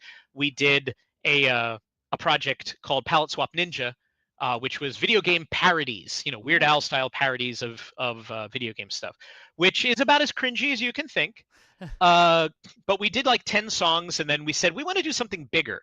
And we talked about doing an album-length parody, which my wife actually came up with a structure for. So we took A New Hope, Star Wars, Episode 4, and we told the story musically to Sgt. Pepper by the Beatles in order. Oh, Princess Leia's Stolen Death Star Plans. I didn't know you did that. Right. That was us. So instead of Sgt. Pepper's Lonely Hearts Club Band, it's Princess Leia's Stolen Death Star Plans. And that took us 5 years to build. So we released it for free as a fan project, and it went semi-viral, and Mark Hamill loved it and has tweeted about it multiple times. I'm forever in his debt. But after that, where do you go? You don't, there's nowhere to go. Oh, you're going to do like Pink Floyd's The Wall to Empire Strikes Back? No, we are not. We're definitely not doing that. Like we treated that as a singularity. It was an idea that we all believed in, and we got it done. So here comes the Galactic Star Cruiser, the so-called Star Wars hotel, where you go and you LARP for 2 days in Star Wars, in character, in a hotel, and you live your Star Wars adventure in Florida. My wife and I are huge Star Wars fans, unapologetic 13-year-olds in our minds, and we were both super inspired by Star Wars as kids, and we still love to do it now. Disney opens, Galaxy's Edge, the Star Wars land. We go in costume. People think we're cast members. We're told to leave through the cast member exit when we left that day. We take it too seriously. So the idea to have a safe space to play all the way in is great. We go, we love it. We go a second time with Jude, and we all come back inspired by this. Like, how do we keep playing along? Star Cruiser closes. We can't go back. What do we do? And like, well, you know what? We have sort of no more musical goals to conquer in Palette Swap Ninja. What if we become an in-universe cantina band? What if we start writing songs that you would expect to hear, not just about Star Wars, the way that a lot of the Harry Potter, Potter core bands did it, but like that you would hire our band to play in the corner of your cantina. And how would you make it more Star Wars? And we had the music that they play in the cantina at the parks, as a template, very world inspired, lots of Indian influences, lots of Latin influences. Yep. We don't want to appropriate, but like, well, what's our version? Well, our version is probably droid oriented 80s synth pop, right? So I start writing songs in Huttese. Turns out that there are about 300 functional words in Huttese, more now that Star Wars Outlaws has come out. So I start writing hybrid, like the way that, like, you may remember in the 90s, Spanglish was a thing, Yeah. where you had like Rico Suave, where you would have people singing half in English, half in Spanish. And of course, K-pop does this all the time. KDA, Yep. is a really good example of you sing half the words in English and half the words in Korean. So I was like, well, that's what you would do. Like the number one language in Star Wars is Galactic Basic, which is English. And the second most popular is Huttese. So we leaned into that. And I had already learned how to read the Arabic alphabet, which I should point out at this point. This is my keyboard. Dan, that's amazing. I have Arabic keys on my keyboard. So learning how to speak some basic Huttese was part of that. And so, yeah, this turned into a live stage band where it's Jude on keys, me on guitar. Jude and I write. Jude takes most of the musical writing. I take most of the lyric writing. Or he'll suggest us something and I'll run with it, My wife is our drummer, except our drummer is a droid. Our drummer is an RX series droid that, because Jude, rocket scientist, this is where it comes back, he built it. We have a droid that my wife puppeteers live on stage. And she is the voice of the droid live through a vocal processor. So we can perform and respond to the audience in real time with a droid.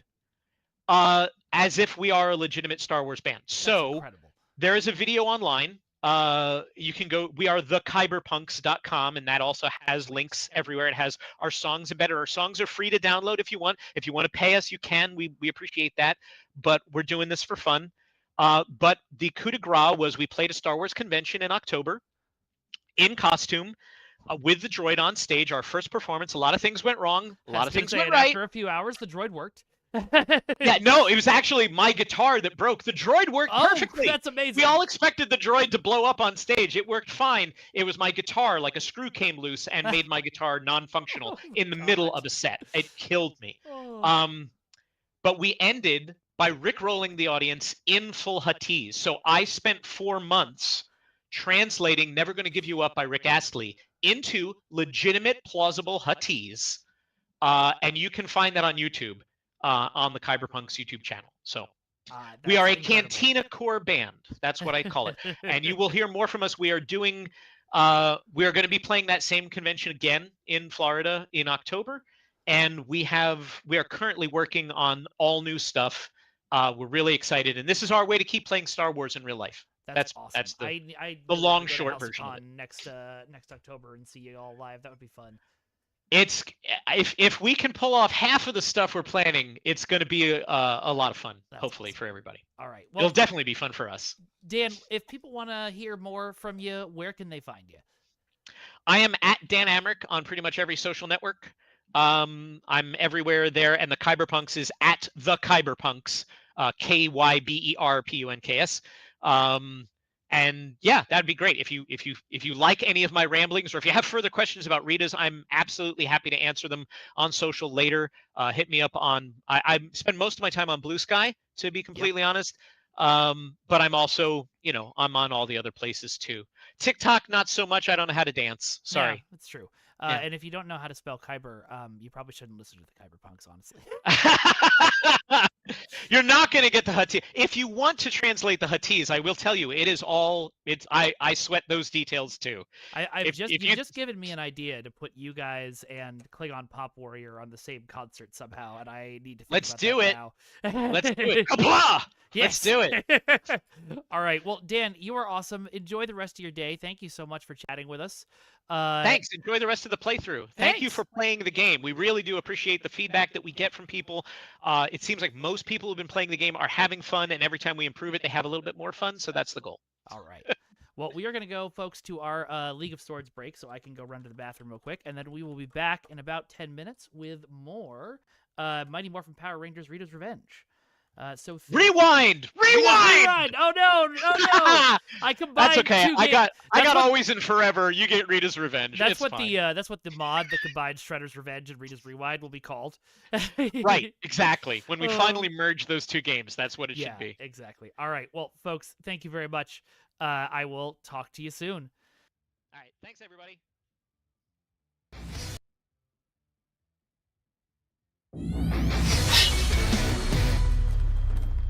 Previously on The League of Swords. Boy!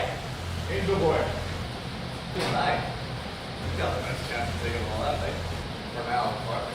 Thank you.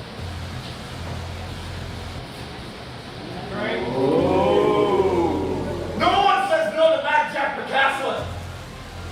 We'll settle this tonight, you and I. You want allies? I can be your greatest friend in the world.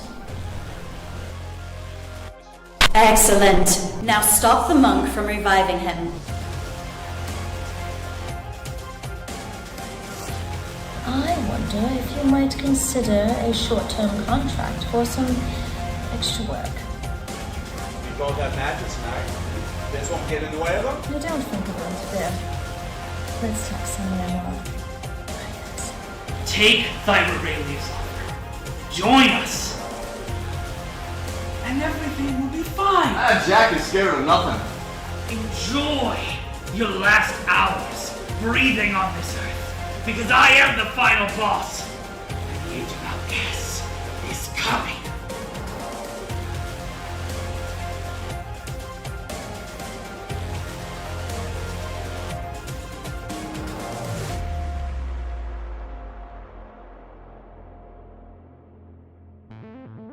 Hello and welcome to the League of Swords! My name is Nungwaya and I'm with... Ron the Real Deal Steve! That is right. And now it's time for our main event! What, am I taking the stage? If you'd like, I'm sure they love another fighter. No, they wouldn't. What a sorry sight. I believe myself to be recruiting one of the greatest warriors in the universe. You were completely undefeated. And all I ask of you is one simple request. Win. Have you done that? No, you've not. Not only did you fail to kill the Saint of Swords' vengeance, but you lost to what? An actual child? All is not lost, darling. I know losing so much must be taxing for you. Don't worry. I have a plan that not even you can squander. But don't forget who holds the keys to your kingdom, little sprite. No one owns me. I do. And if you want some freedom around here, wins. I'm starting the magic tonight. You should know by now, Vengeance. No one turns their back on me and lives.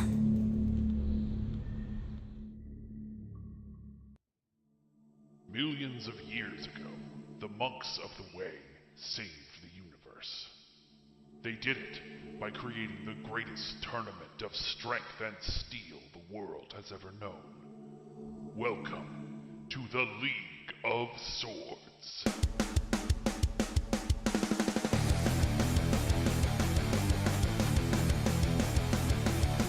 Gotta dig deep, gotta feel the desire. Take a look inside and find what fuels the fire.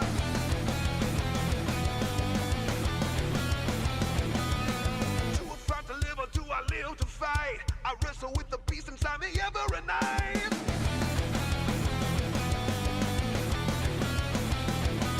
It's the League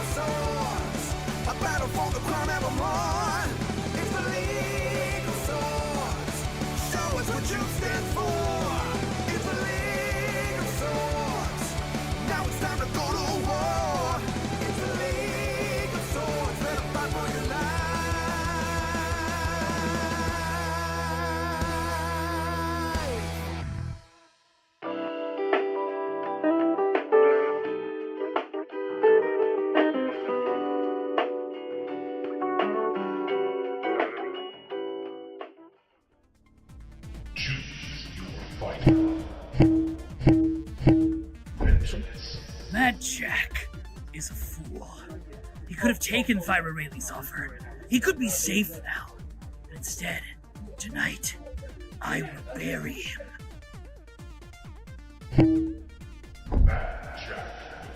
I'm sure Saul would be afraid of vengeance, but seeing as he's a bit of an 80s has-been, I'm not quite so intimidated by the guy. Oh, look at that. You know, I feel like we're gonna go in there, he's gonna say his little gravelly voice, he's trying to sound all intimidating, and I'll probably finish him off between 2 or 3 moves.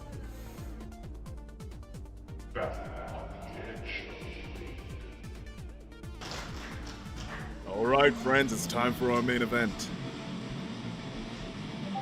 I cannot wait. I'm really excited for this one. I've been waiting for a very long time to see these two knocked out. From your last level and your last corner, the final boss, Vengeance! Vengeance looks like he is ready to hand out those game overs. He reminds me a lot of me back when I was wrestling. Oh, yeah? From the darkness of his own past, carrying the weight of 2 worlds, Mad Jack McAfee! 2 words. Who's ready to see me cut this bigot down? That is a lot of responsibility to have to carry 2 words. I am unbeatable. How about you lost all your fights already? Hold still! They're not wasting any time.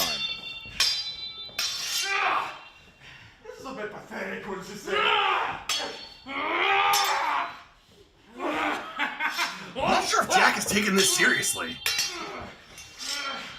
His defenses are up. He could have taken his head off with that one. You mind, can we do this later? Your moves are putting me to sleep. Ooh, the taunts. How about this? Vengeance just punched him. That's the type of fight it's gonna be. It is! Come on, Jack. What do you got in here? Oh, I mean, think about... he's got him against the wall. See? You're not worth everything I have. I mean... Not strong enough to kick him into a community theater, but, you know, still good. Oh, Oh, that should have taken him through the wall. pushing, kneeing against the wall, choking. He is a bully. What is this? He's doing everything he's supposed to win. I am the final boss. I am unbeatable. The State of Swords was a fluke. Kid Bandit was a fluke. I cannot be stopped. Why? No one came here to hear your monologue. Ooh, never take your eyes off of your opponent. That is rule number 1. What is going I do on? like that little shriek at the end. Is that Johnny? a fearsome battle? Is that Johnny Lamar in the Astral Mask? Is this what the head monk was talking about when she was mentioning a job? Also, they've all been in fights already. Like, they've got to be exhausted. Oh, Johnny with a stab to the stomach. Jack, this is what happens when you turn down Thyra Rayleigh. Sorry, ladies, but I'm not quite ready to die yet. Wait, I hear music. Oh my god. Could that be? What It is! It is the Saint of Swords! It's the Saint! Oh my god, why is he Oh, here? look out to help Mad Jack! Oh, they are fighting in great tandem. Look at this. Look at that. Taking out your opponent's opponent. My goodness, they fight like they're brothers. It could be. I highly doubt that. What do you think you're doing? Huh? That offer's off the table. I don't need you then, and I don't need you now. Why would you turn down such great assistance? Why would you turn down someone who'd be a great partner to you?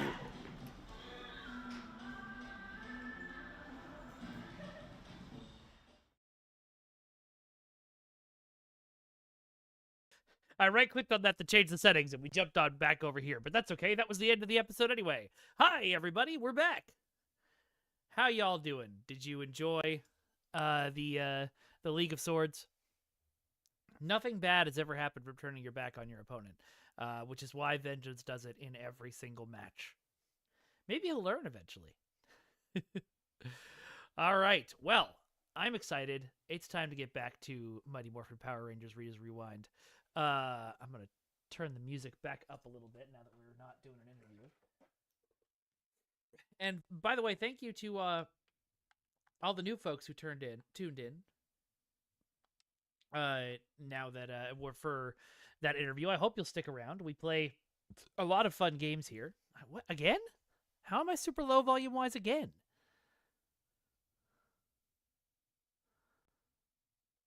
It turned itself down again. Why did it do that? That is extremely annoying. All right, I should be louder now.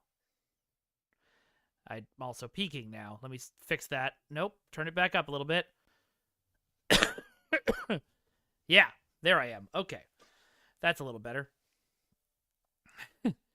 Anyway, did any of y'all watch Power Rangers when you were kids? I was a big Power Rangers fan. I had my own ranger that I wanted to be. I actually wrote to them being like, "Can I? You should create a purple Stegosaurus ranger," because I had no idea as a child that this was based on a Japanese show, and they were just taking footage from the Japanese show. Oh boy! All right. Gorsh, Dino Thunder, power up, huh?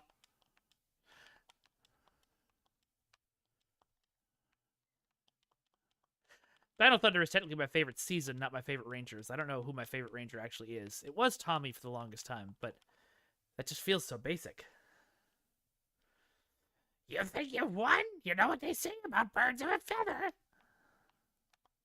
Oh, he's gone. Okay. We got some secrets, though. Good job, us.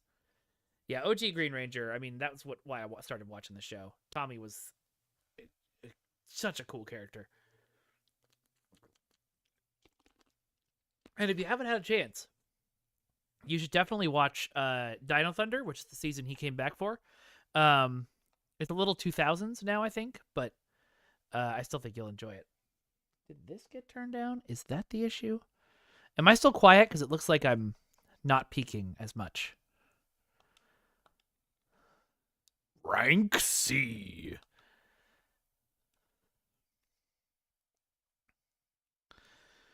Okay, Abandoned Factory only has 2 goals.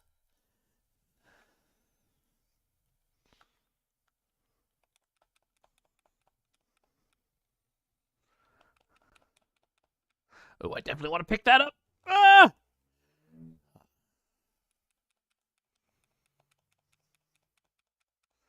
Lightning Bolt turns me into a Super Ranger.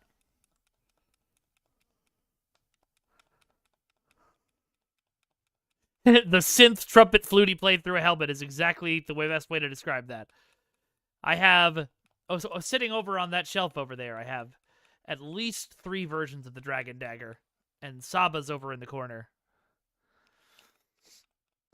I also, looking back, believe Tommy was the first character, actor, or whatever that I had a crush on. Just that scene of him at the gym when he's all mean to Kimberly.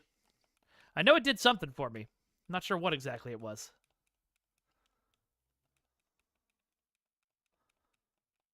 I'm just starting to realize the aerial combos you can do in this game.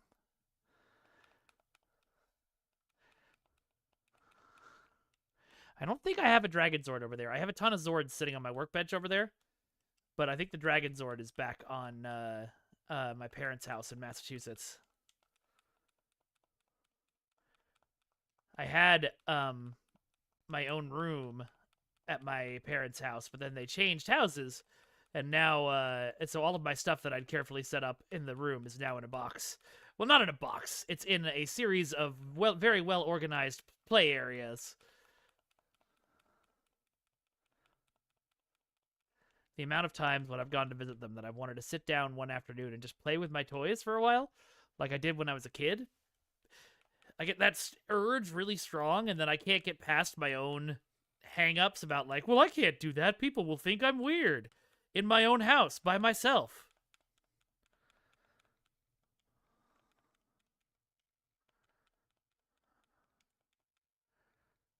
I used to absolutely love, oh no! What? Ow!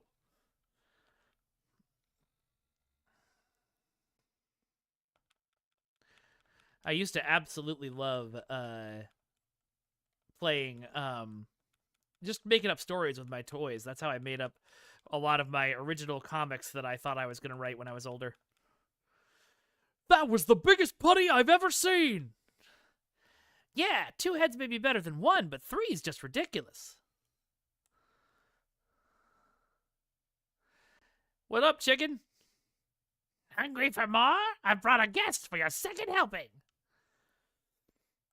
Oh no, it's true, Dexter. Taste my cranberry bombs. They're fresh. He's got a laser. Duck! Jason, that's clearly a turkey.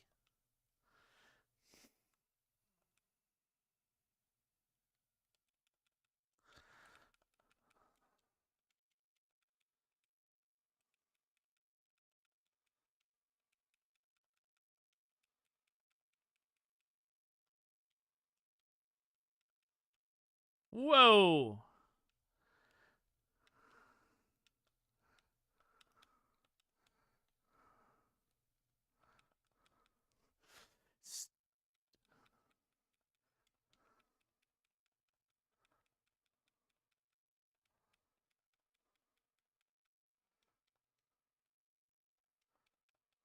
Ow! This is a cool fight. I'm really liking these mechanics. Ow. I did that to myself.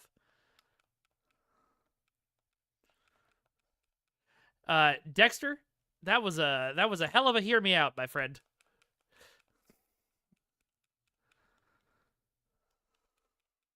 Ow.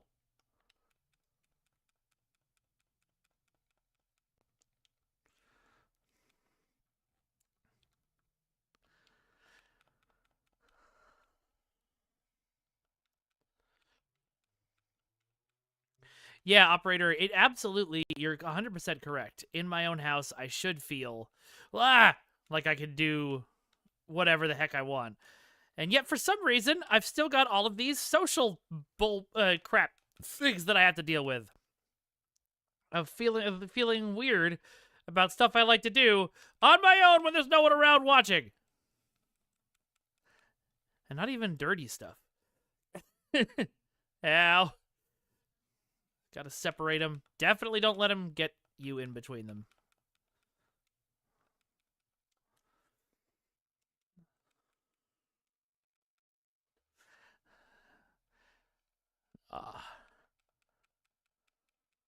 I was almost to my super when I died there.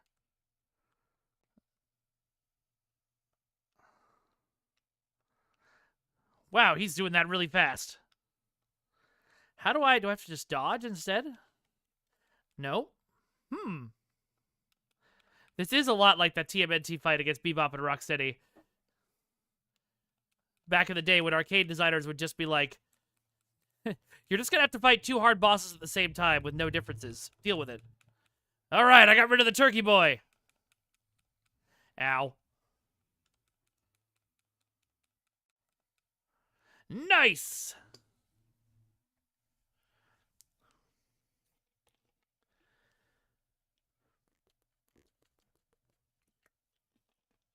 Oh man, if I had done that 5 seconds faster. Still got an A rank on it, though. What was everybody's favorite beat 'em up back in the day? I want to say X-Men, but I think that playing Simpsons was more fun in the end, even though I was never really a big fan of the Simpsons. Oh, you're 100% right, Dexter, and I also know that. I just don't do it. Ay! Rita's using tanks to transport her crystals through Angel Grove. Okay, Rangers, let's hit the streets.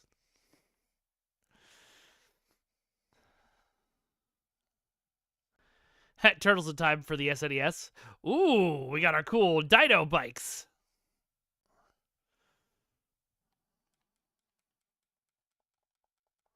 Oh, these are coins. I wanted to hit these.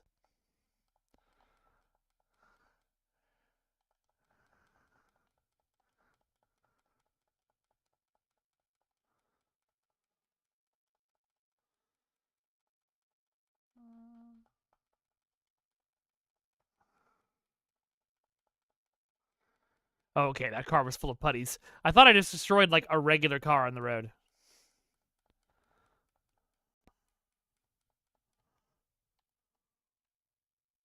Ugh. Oh, that's how I'm supposed to do it. Okay.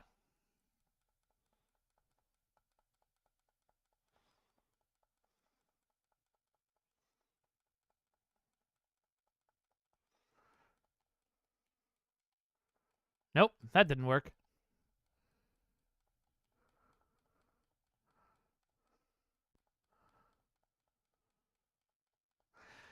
Oh, what do we got? I promise to let myself have fun with the things I enjoy because I deserve it to be happy, and doggone it, people like me. Ah, I'm not hitting it enough. It's going to reverse again.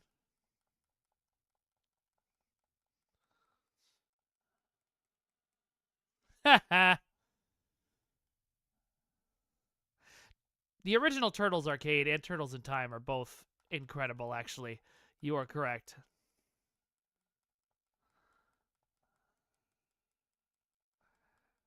Oh! I did not see that coming. You know, maybe today isn't the best day to say not see.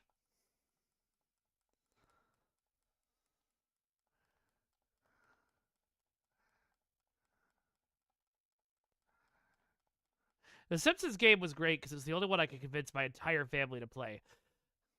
I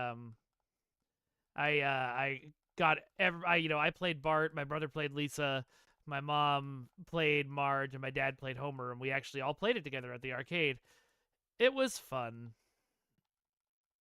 Ah, truck!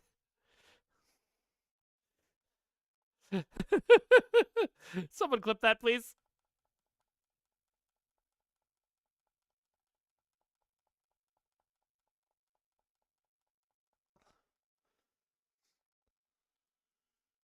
I don't know what these coins are for.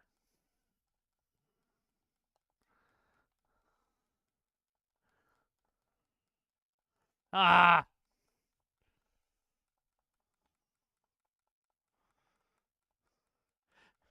My arm muscles are getting a little tired from pressing this button over and over. Ah! Yes, I will continue. Oh, do I have to start it over? Oh, I didn't know there was a beat 'em up parody in Saints Row 4, or I must have known because I played the heck out of that game, but I've... Nope. Because I forgot.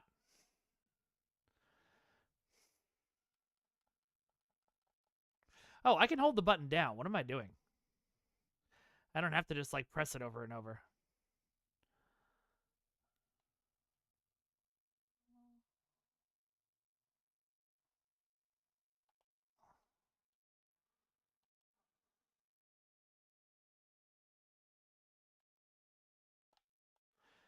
I do really miss arcades.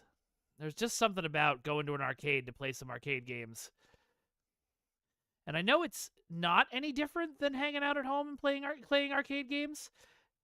And in fact, playing at arcade games at home is a lot cheaper. But I don't know. There's something about the ambiance. If I had a ton of money, I would turn my basement into I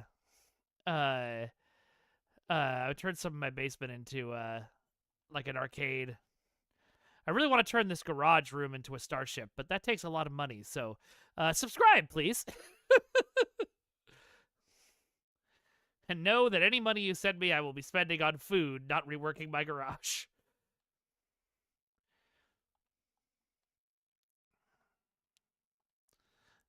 I missed it.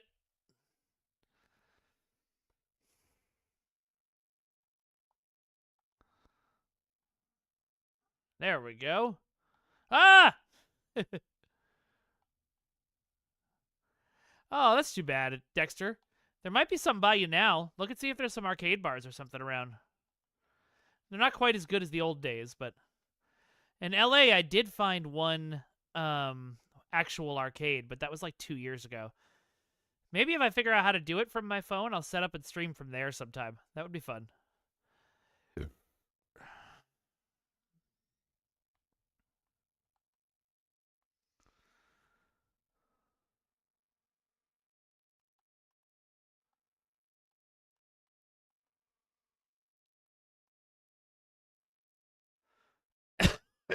Excuse me.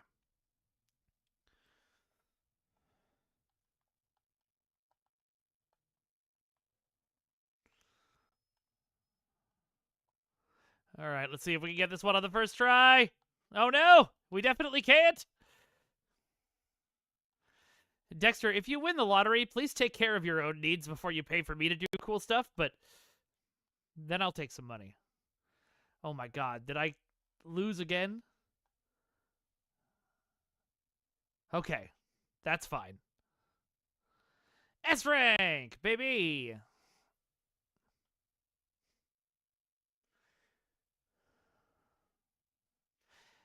I had forgotten how many times you failed. Your incompetence is appalling. Yet you traveled here to use my putties and my champions. Be grateful I don't throw you back into your time hole. You need my superior strategy. Apparently, Rita is Toad. as much as I need your resources. Hold your tongue and follow my lead. I was terrified I'd never escape from that toxic waste dump. The smell alone was nauseating. I'm so glad you got out. That place is an environmental nightmare. It needs to be shut down. Now that I've seen it for myself, I'm going to call Mayor Carrington. Sweet. Hey, you guys seen those green crystals popping up all over the place? What's that about? I wouldn't go near them just in case they're dangerous. They shouldn't just sprout out of nowhere, right? Other than that, they're kind of pretty.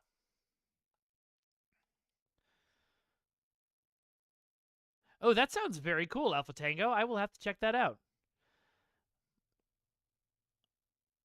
Oh, I love Mechanical Museum's fragrance. We had one in San Francisco, and it was so cool.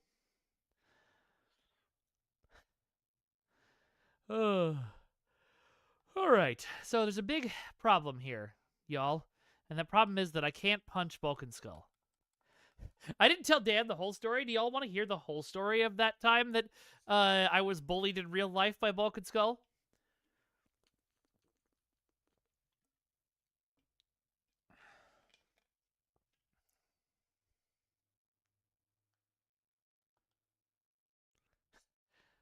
Drive Bomber. Okay.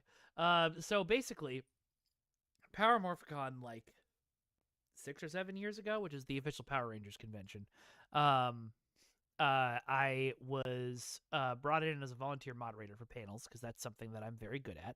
I feel like the audio turned down again. Hold on. It really did. Okay. Wow. Switching it, holding it back down now a little bit. Okay, so I was brought in as a volunteer moderator several years ago. And one of the panels I was given was the Vulcan Skull panel. Now, I was given this panel because I was given this panel because Vulcan Skull, Pauly Schreier, and Jason Narvi had been an issue at previous conventions. Oh. Ouch, my car. They'd actually caused a bunch of damage to a hotel once by having a pie fight. And so, you know, the convention organizers wanted to make sure that there was, you know, there was somebody there who could control them. And I was told that they trusted me to do that. So, about 6 months before the panel, wait, you can't hear me anymore at all? How about now? Can you hear me now? Going a little louder. Did it freaking turn itself down again, too? It did it again. Why is it turning itself down? Why is the microphone turning down its own volume? Has anybody heard of that happening before? It's wild. Okay. Well, I'll start the story over real fast. No, I think I got quiet again. It did. What the heck?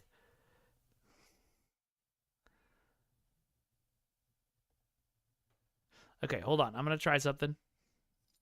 BRB.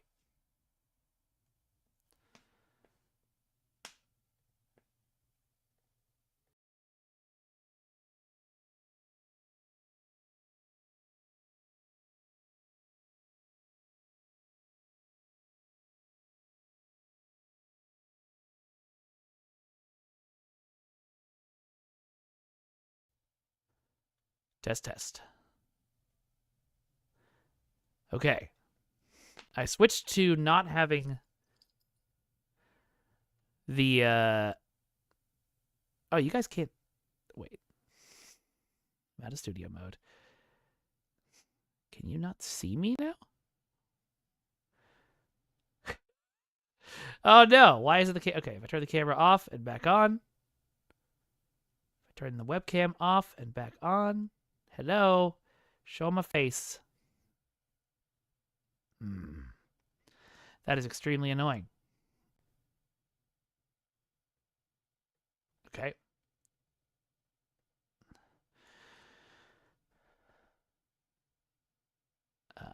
What is it? It's video capture device.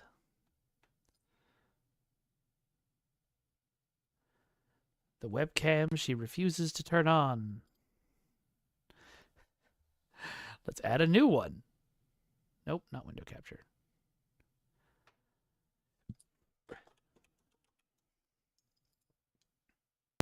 There I am. Okay. Just a sec. Let me fix this.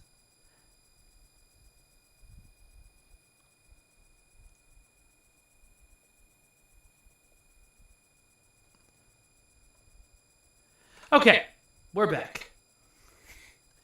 All right, I'll see you in a bit, Fragrance. Has my audio turned down suddenly again? There's an echo. How could there be an echo? That's how there's an echo. Okay, no more echo. Audio should be hopefully fixed, but let me know if I get quiet again. Yep, echo's fixed. Thank you. Okay. So, here's the Earth.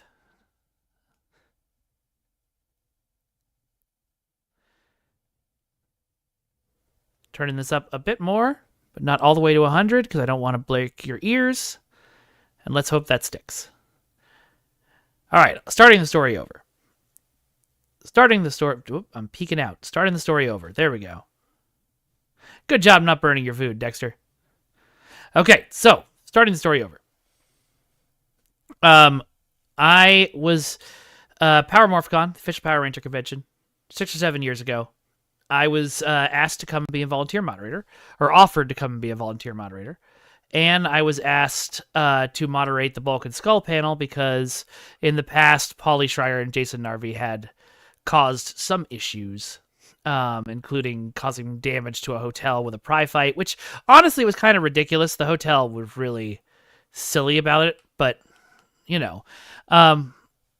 And so they asked me to moderate their panel, which normally wasn't moderated, so that somebody could keep an eye on them, make sure stuff didn't happen. So I was asked to do that, and then I was friends with both of them on Facebook at the time. So I asked both of them, I reached out to them and I was like, hey, I know you don't normally have a moderator. I've been asked to moderate you guys. Is there anything you want to do? And I, didn't get anything back from them, which, whatever. I've just assumed they hadn't seen it. And so I get to the day of the convention and the day of the panel. They're about 15 minutes late. Yeah, I knew that was Spy Hunter Examir. Great old game. Anyway, I get to the panel. They're about 15 minutes late. They come in from the wrong part of the room. Whatever. They're doing their whole "we're the bad boy punks of the convention" thing. That's fine. Then they get on stage, and Pauly goes, "Are you the moderator?" And I say, "Yes." And he says, "You're fired. Get out." And I say, "Okay, what?" "Sure." And then Jason says, "Oh yeah, get the fuck out." So I say, "Okay, I'm not going to deal with this," and leave. And it sucked. It was two people who I'd met at a previous convention and had been super nice and fun to hang out with, were terrible to me in real life. But, I had this thing in my brain of, well, they're trying to be the, they're trying to keep up this appearance they have of the bad boys of the convention. We're Bulk and Skull. So I assumed that was what it was. But then next year rolled around, and I was still friends with them on Facebook, and I wanted to I wanted to make sure that didn't happen again. I thought they may have thought they were making a joke, and like I didn't want somebody else to feel hurt the way I did. So I sent them a nice long message on Facebook, just basically explaining like, "Hey, I know you guys were doing this for a purpose, and I don't think it was like it hurt me because I wasn't expecting it. If you could talk to me about it next time, I know they're probably going to give you another moderator for this convention. Just please talk to them before you do something like this. Just because I don't think you intended to hurt me, and it really did hurt me." And 3 days later, I got a message from Jason that said, "This is Polly's on Jason's phone. Get over yourself and stay the fuck out." And so I've just sort of been not a big fan of these two ever since, which is too bad because, again, at the first Power Morphicon, they were some of my favorite guests there. Jason taught a whole lesson on Hamlet, and it was amazing. But that's what it is. All right, I'm going to switch to Trini for a bit. Oh, I see.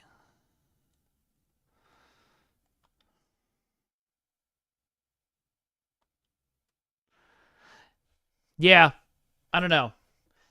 I don't know exactly what caused it, Theron. Just some folks who were smelling their own farts, I guess.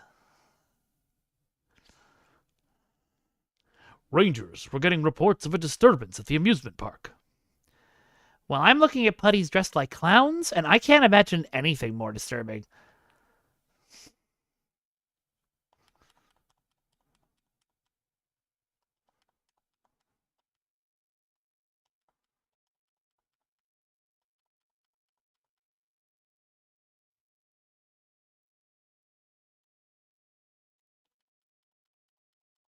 Yep, Theron Paul was indeed a Hyperforce Ranger. That's why I haven't watched Hyperforce. Because that happened after this, and I didn't want to see his face all the time. Where's the time disruptor? Where's the time disruptor? Ah! Every time I stand on it, no!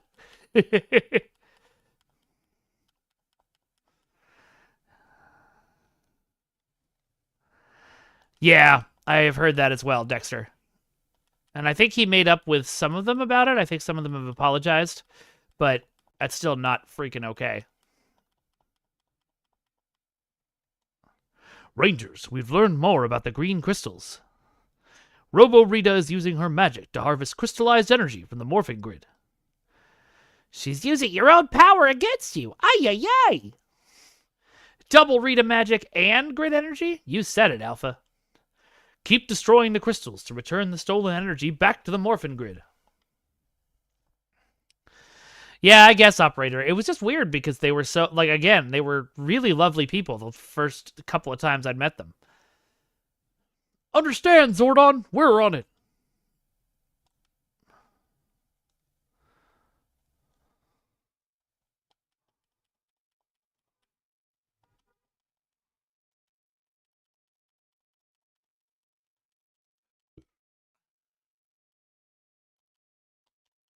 Ow! Yeah, that makes sense, Dexter. I had heard a similar thing about JDF. Meanwhile, Austin St. John went and stole money from the government, so, you know.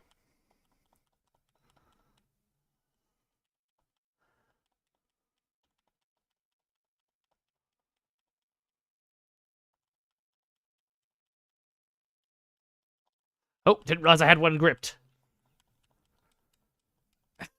That's an awfully large bomb you've got there, Putty.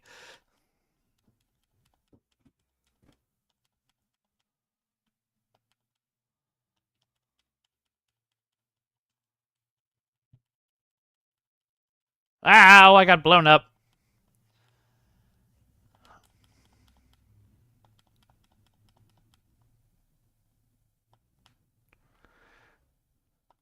Yeah, that sounds right, Dexter. There was not a lot of safety standards on that set. Power Rangers is unfortunate because it's such a big part of my life, but it was run so unethically. And they took advantage of the actors and the crew and everyone else so much.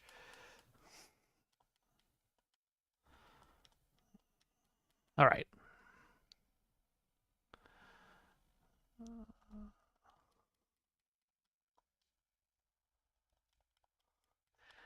I wouldn't say this when he was on the air, but I think Dan may have actually done the best job of imitating the MMPR Rangers voices in this game.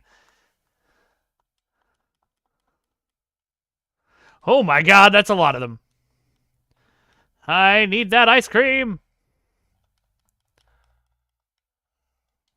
Should have rolled. Yeah, it's too bad because Power Rangers, I mean, any kind of tokusatsu show in the US would be a lot of fun to do more of. I really think it's a genre that could take off here. But the big problem, of course, is that it's... Ow! The big problem, of course, is that it's, you know, all the good examples are either Power Rangers, which everybody, because of the cheap production, sort of was like, this is trash! No one should like this! Ow!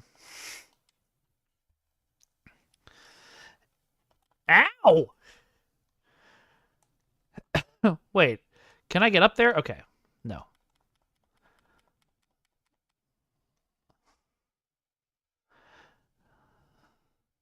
Is his name just Bones? I thought it was something else. Anyway, boo! Let's go for a ride and maybe some ice cream.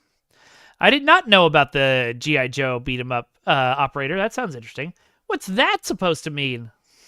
Oh my god. How do we get on a roller coaster? This gives us an advantage. Now we have both verticality and velocity.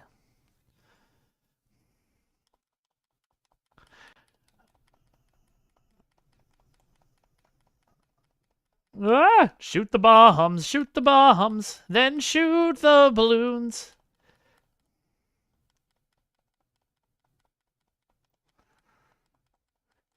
There's some really freaking inventive fights in this game.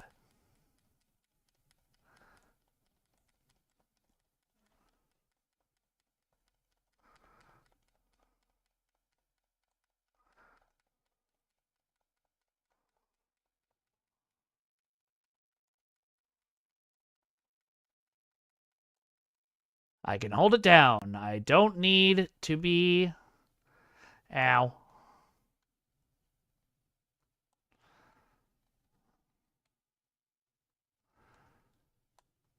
That's fun. I'm glad that, like, Hasbro is just farming out all of its properties to be used that way, to be made into retro arcade games.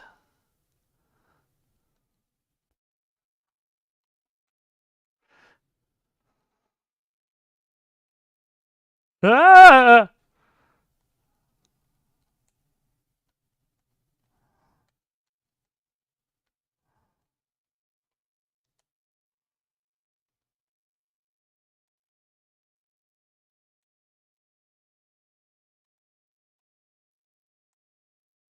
Whee!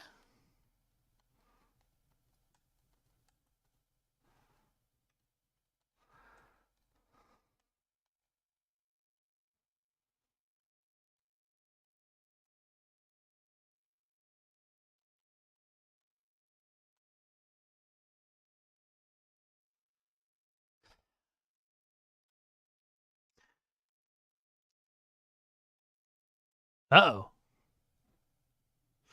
What property would y'all want to see made into a retro beat 'em up?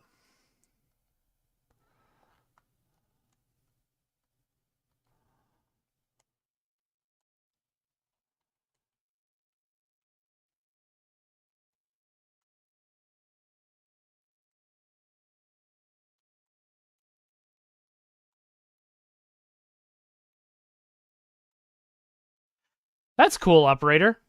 Half-Life the beat 'em up, I would be down. Ah! Well, I missed all of those.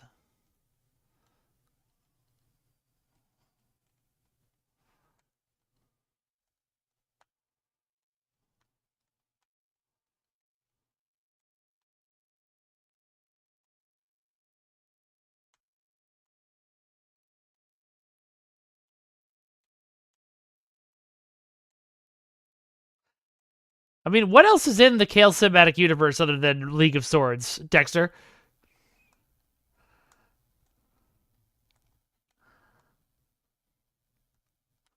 He's dazed! Let's end this staring contest! Oh man, a He-Man beat 'em up would be fun. They kind of made one on, I think, the DS back in the day.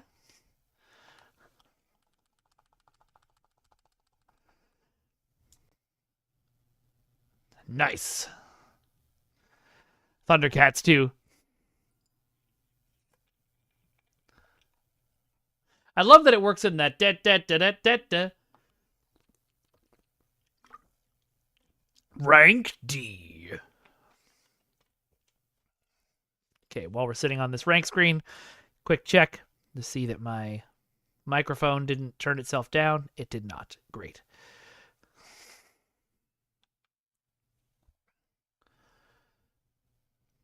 Frankly, I don't find this park very amusing. I'd be much more comfortable in the cemetery, and much more powerful. Oh. Yeah, let me give you the game audio, huh? Just when I thought it couldn't get any weirder. I don't even care how he got here. I just want to find the way out and fast. What, you don't like it here? Pity, since you're about to become a permanent resident.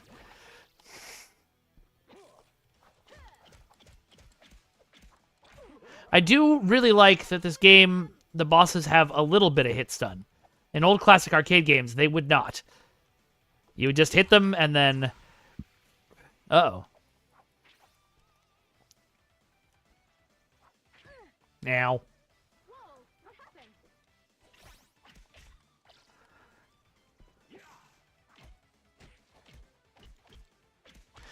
Actually, as I'm hearing the Trini voice more and more, I'm thinking it is actually sound a lot more like 3Tran.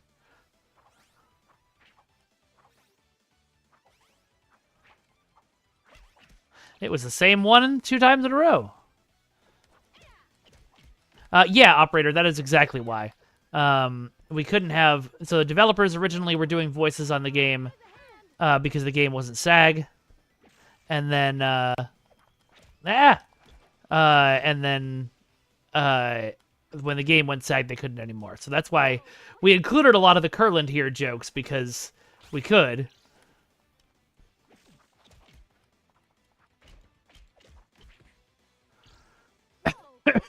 And I wish I could have voiced something in the game. I tried to voice something in Champions several times, but never worked out for whatever reason. Uh-oh.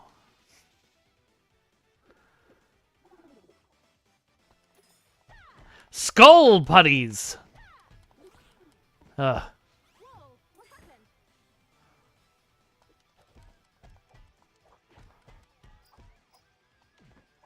I really like having a dodge and a beat 'em up.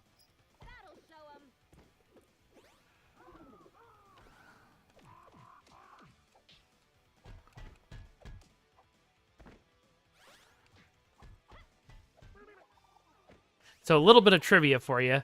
The Kenku that we've been fighting here, the reason they said they're from another universe is because they only ever appeared in the Power Rangers movie.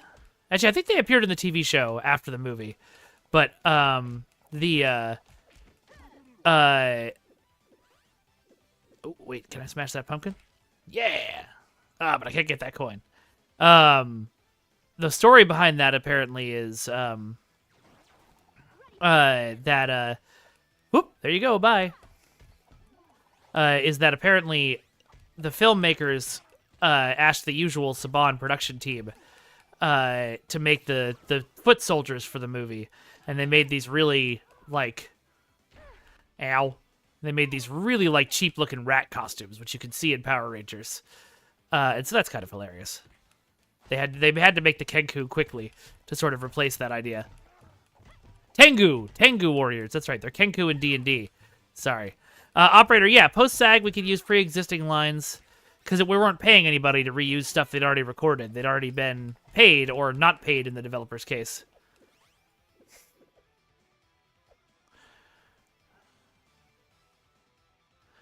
What up, Bones? Ow. Oh, I took off his arms. Nice.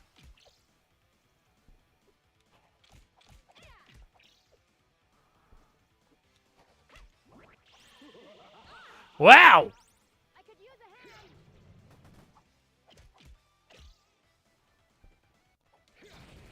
Ow!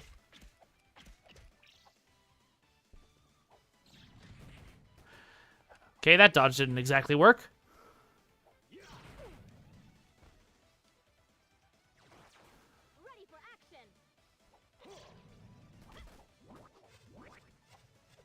Oh, ow.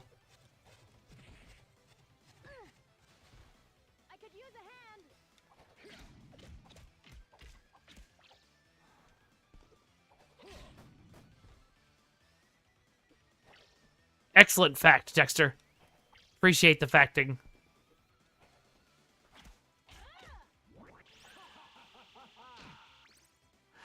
Oh, that's interesting. When you dodge, it still gives you a hit notification. So I probably did dodge that first one. Well, not entirely.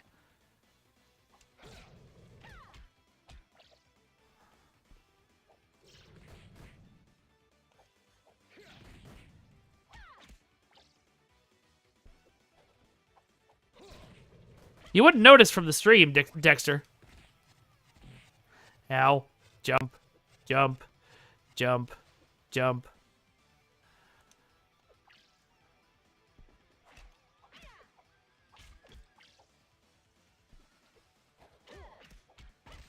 Gotcha! Yep, there's going to be at least a third version.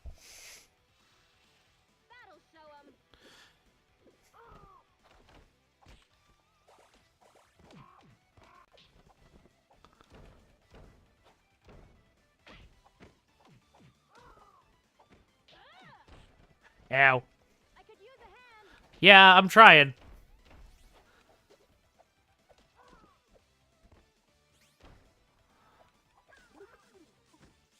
Oh no, time disruptor. No, Treaty, go up!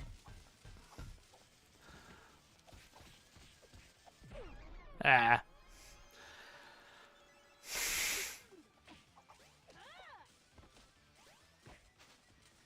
I wish they would stop jumping on top of it.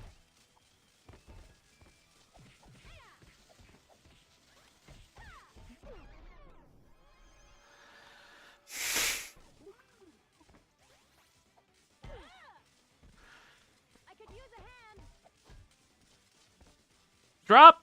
Drop down!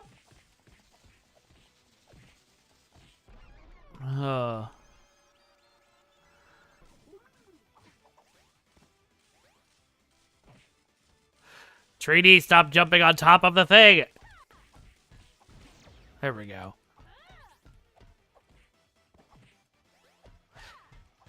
The clown's little ruffles kind of looks like Wesley's sweater from TNG.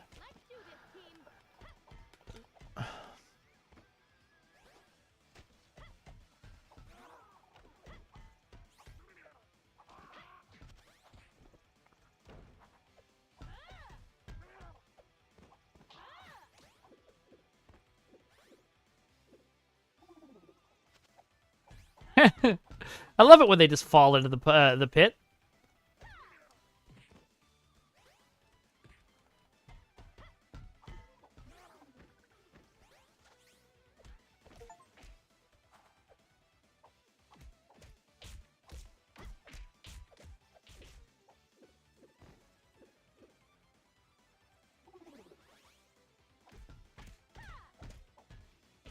I wonder if the Fusion would like a game like this. Ew.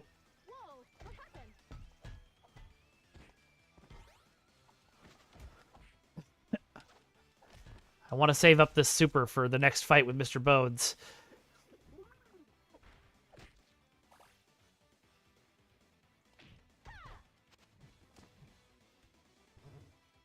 Ow. Ow. Puny God.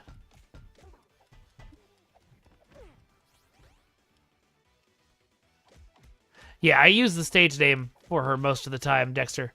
I think I've said her real name on stream before, but would appreciate not spreading that around too much.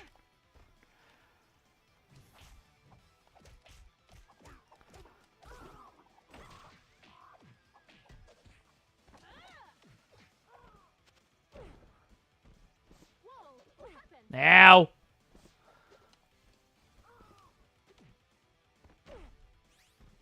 Ow!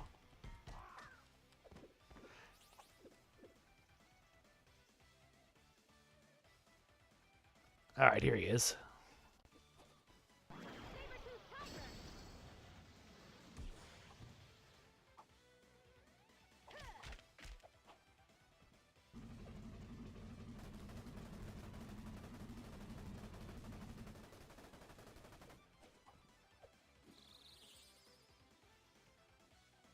Whoa! Was not expecting that.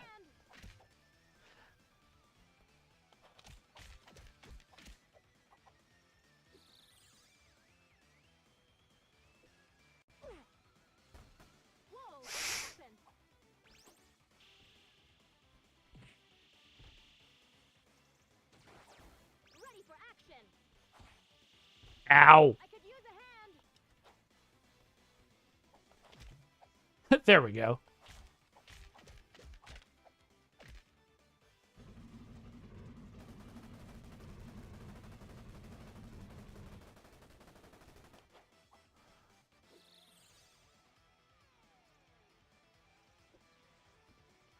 Ha-ha! Missed me that time. No.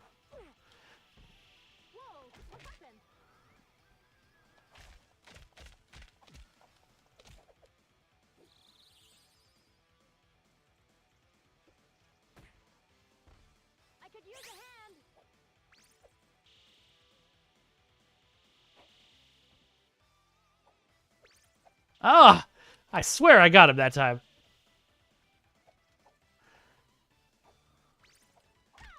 Gotcha. This is the end, Bonesy.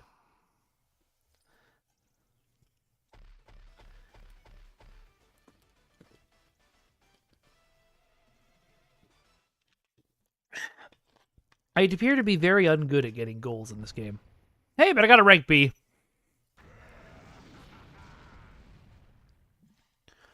This isn't over! Magic wand, make my eye guy grow!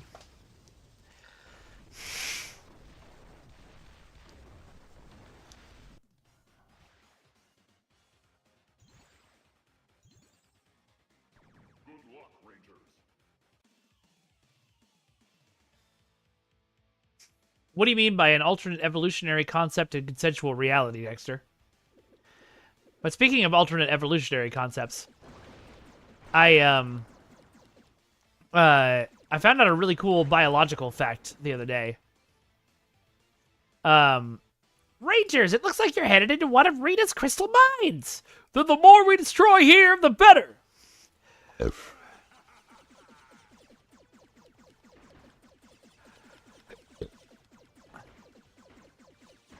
The axolotl. I just think this is super cool. They're very similar to a salamander. They only exist in one place in Mexico. Everybody knows them because they're super adorable. Oops. The axolotl is actually much more closely related to a salamander.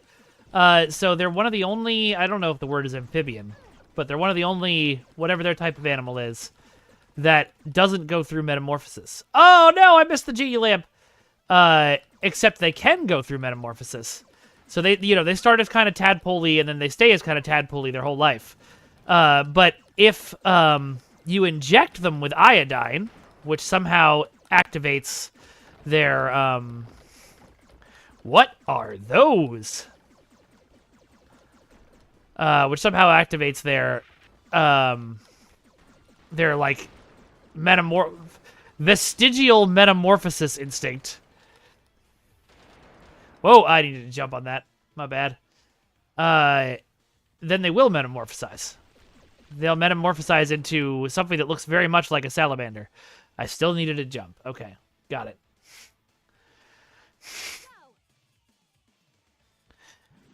Which is really cool. But you should never do it, because it's super dangerous for the axolotl. Only professionals can do it.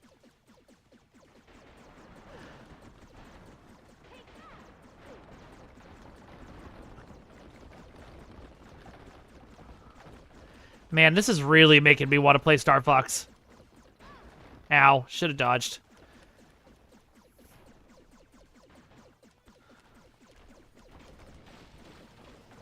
What?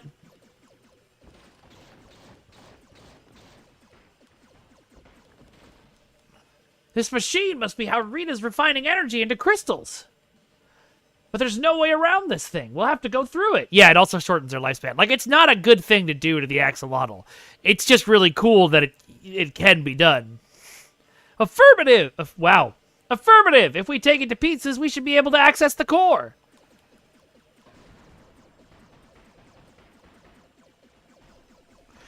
Missed opportunity to make this thing out of star-shaped stuff and call it a Harvest Star.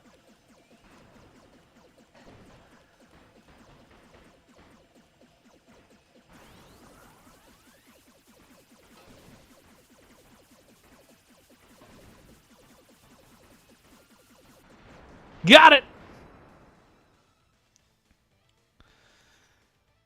Welcome back, Fragrance. Dexter, thank you for the list of supernatural creatures. I didn't get it, or how it explains anything, but it's a cool list. And that's probably my fault.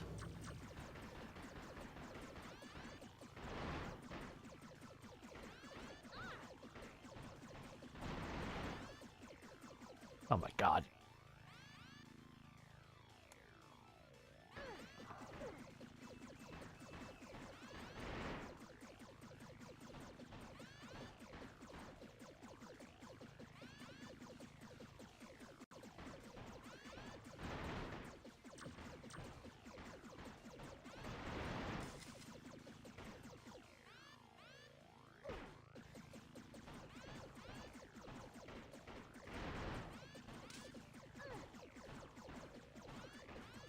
Ah, I jumped too early.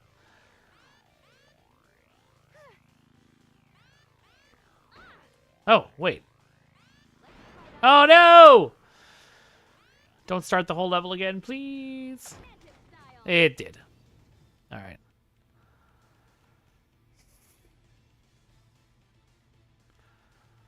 Ah, okay. Got it, Dexter.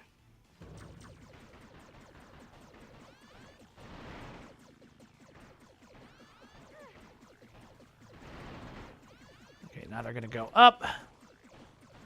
Now they're going to go back to the center.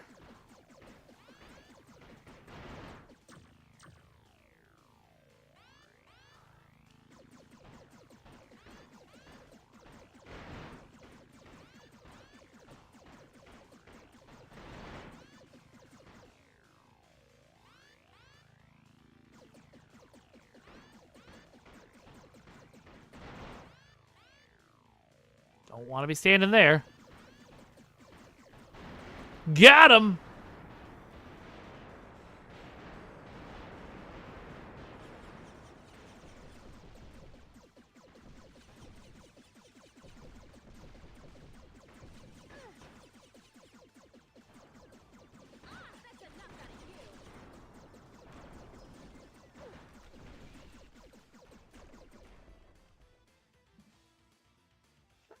I tried to lose them, but those teenagers found me anyway. You fool! You led them straight to it. Those are the same voice. Stop running and destroy them, you coward! You don't need, like, dozens of eyes to see how this is going to go, Rita.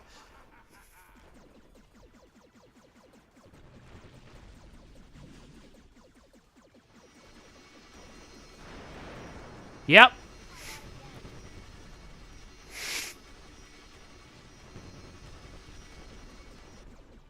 Where am I? Oh, over there.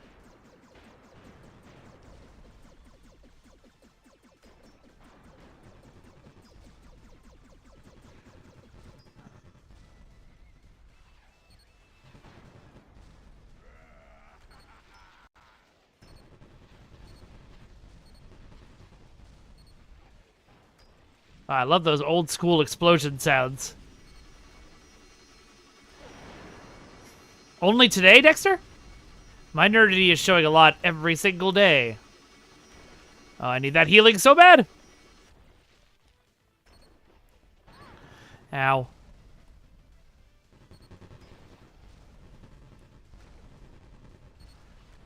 It's really hard to maneuver and also to aim.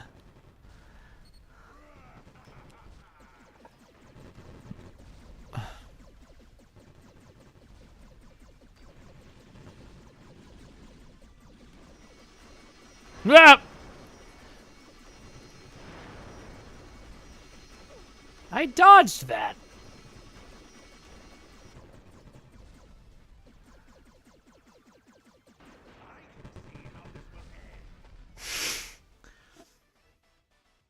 Nope.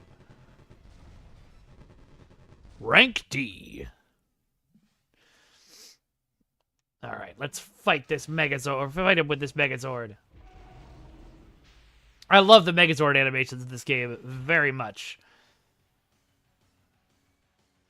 The only thing that it's missing is the same thing that was missing in Power Rangers Once and Always, which is the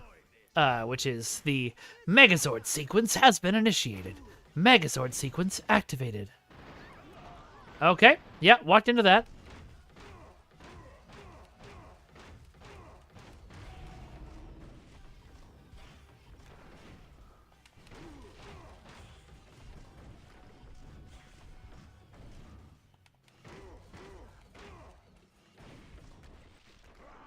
Ow!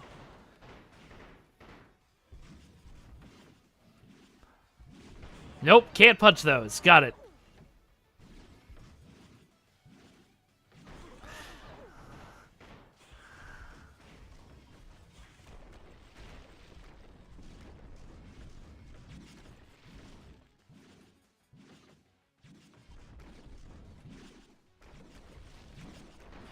Ah, I was so close.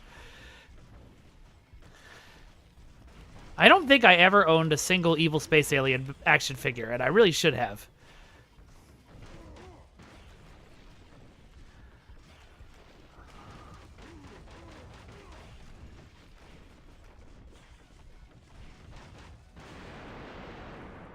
Power Sword time, baby!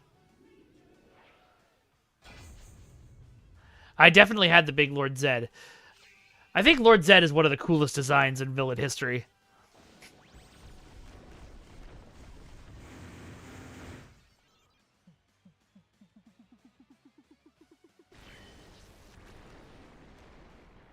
Got him!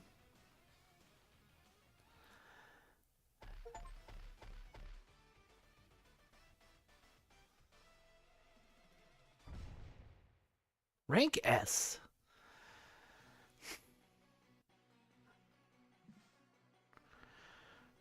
Just gonna check something real fast.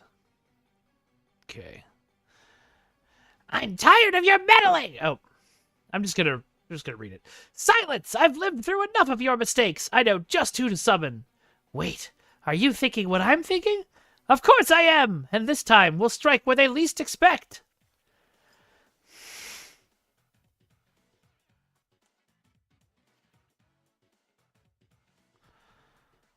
What's the new video game? Oh, yeah, Are You Afraid of the Dark was always, super dark. Summon the whale probe. What? Okay, I don't understand how this game works. Let's try again.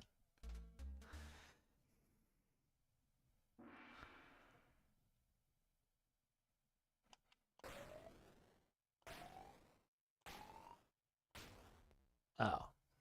All right.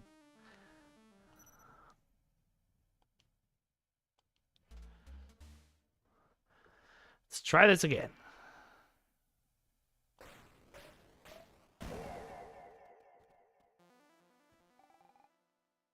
Got it. Okay.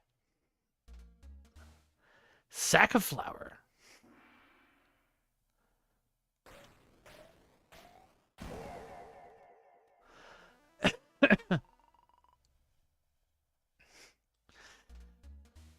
Roll of... Ow.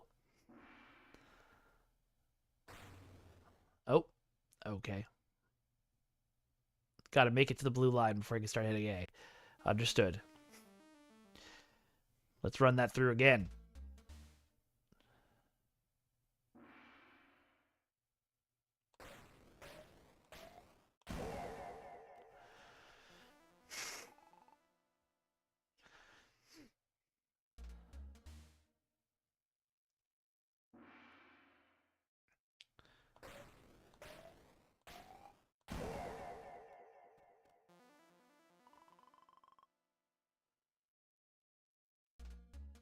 All right, roll of quarters. Here we go.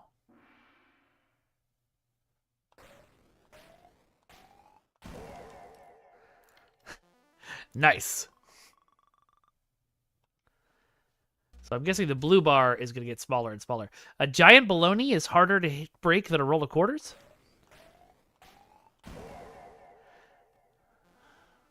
I think I've been eating the right bologna. I was going to say the wrong bologna, but I think the right bologna. Billiard cue sticks.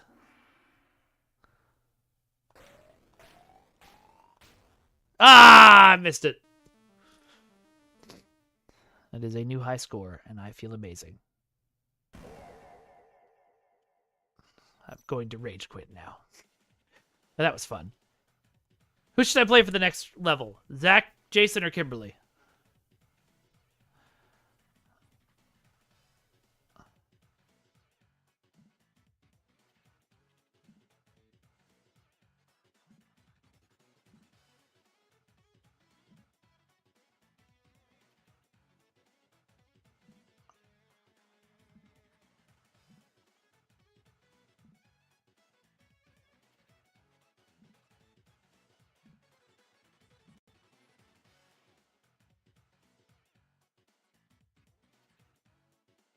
All right, we've got one vote for Zach, one vote for Kimberly, and one vote for Jason. We need a tiebreaker vote. Who hasn't voted? I know there's at least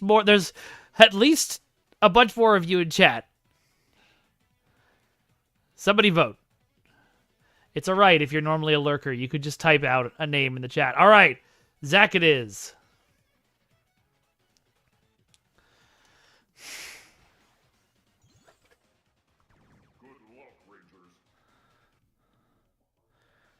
Ooh, we're starting in the juice bar. Is this an earthquake or is someone attacking the juice bar?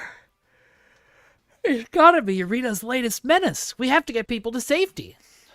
Attention everyone. Bipedally ambulate to the nearest convenient egress. That means run! Let's go, team. It's Morphin Time!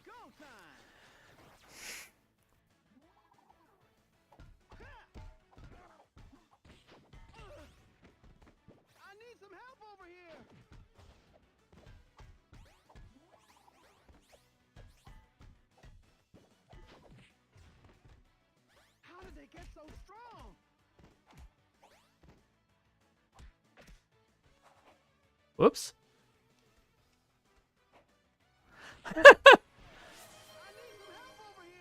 Oh, I'll earthquake your juice bar.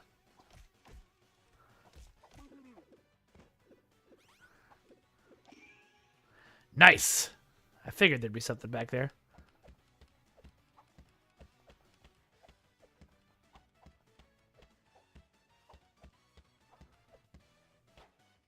Okay. I don't think I can break that or anything.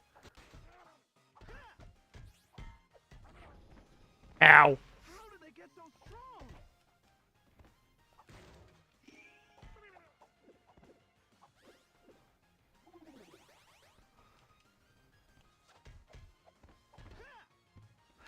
I've never really known how to grab and beat 'em ups. I'm sure there's a secret to it, but I always just end up doing it by accident.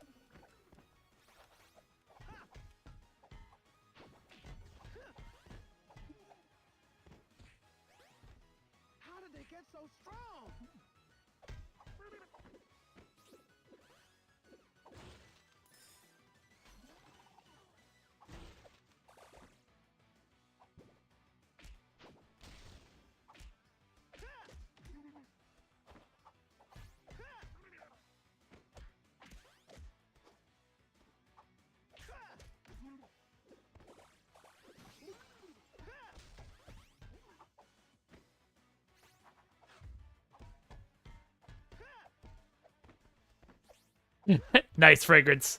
Don't grab people without consent, unless they're actively trying to kill you, in which case you can do whatever you want. Time disruptor!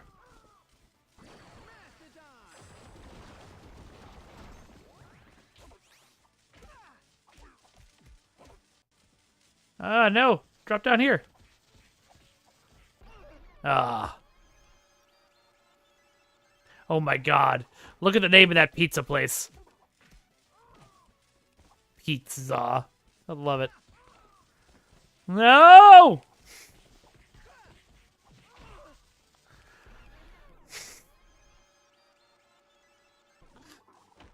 You have many cool catchphrases, Dexter.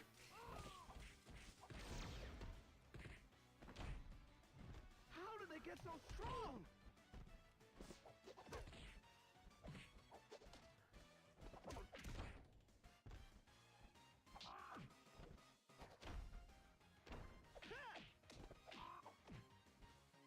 I will, but I can't right now because I'm beating up these guys. I'm too distracted by playing this video game to talk, a problem that has definitely occurred before. I need some help over here.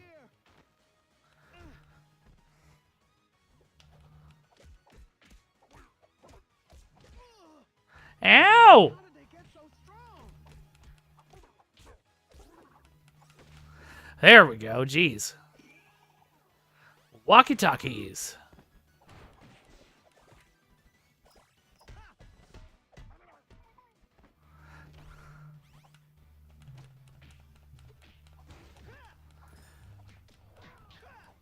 One thing that's hilarious as you get to, like, second season in Mighty Morphin Power Rangers is that the putties started, I don't know if this was the stunt actors or the directors, but they started doing funnier ways to appear to fight the Rangers. Like, one time they did the West Side Story snap.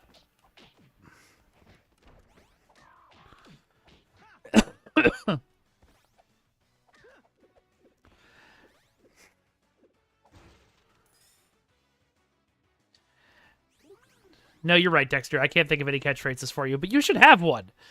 At least. How did they get so strong? We might have to crowdsource it.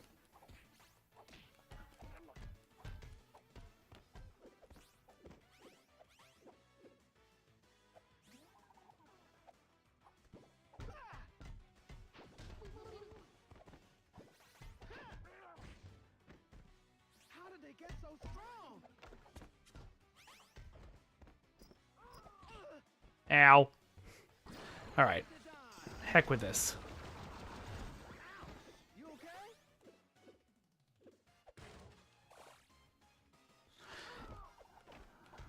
Hey, you made that window look marginally cooler. How dare you?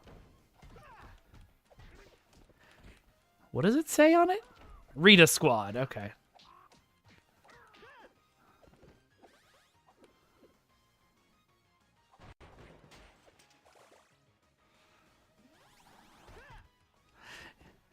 Yeah, I know, Dexter. I just can't think of one. My brain doesn't work when put on the spot like that. Ask my therapist.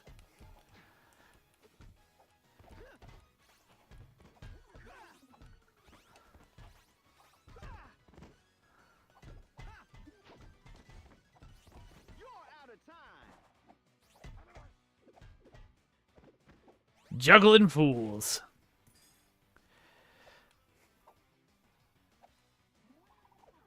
Okay. I need some help over here.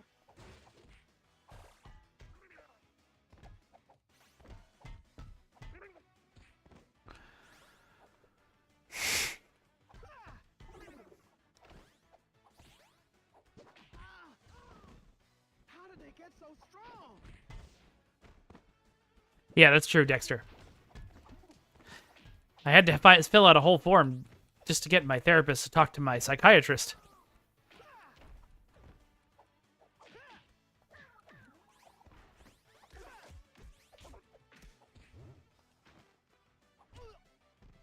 How did they get so strong?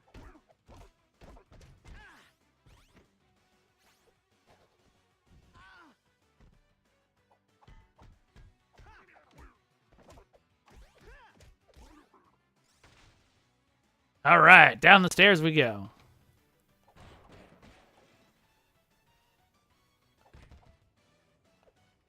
I can break that stuff, but there's nothing over there. Are these punk putties? That's amazing. These putties have gone punk. They're destroying the subway. The punk look is like so over, you'd never catch me wearing clothes like that. And I can't imagine ever being that disrespectful.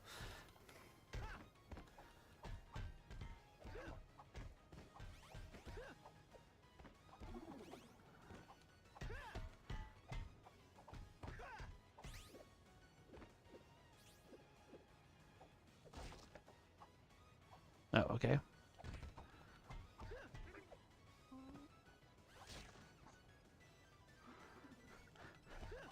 This is a big subway car.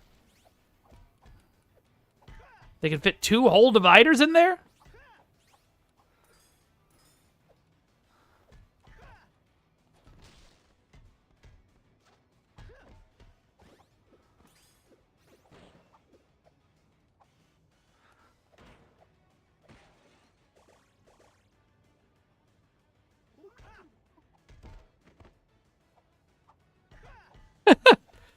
I love the ad up there for boring chairs.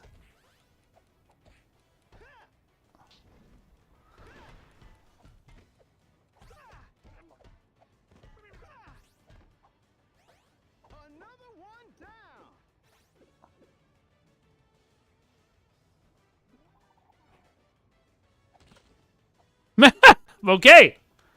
Bye.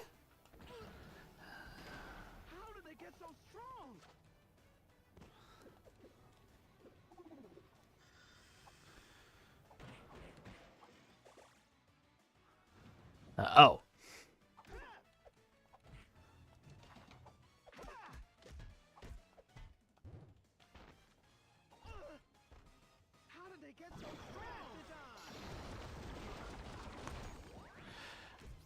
Yep. Been through a lot of that, Dexter. It sucks.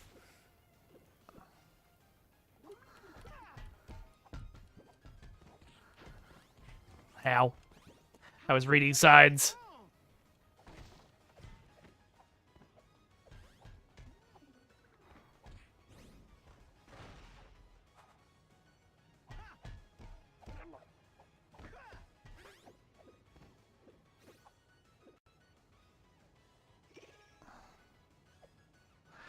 Punk potion?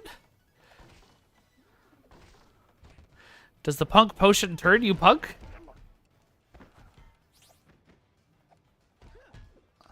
Was that a plot point of a Power Rangers episode that I've forgotten?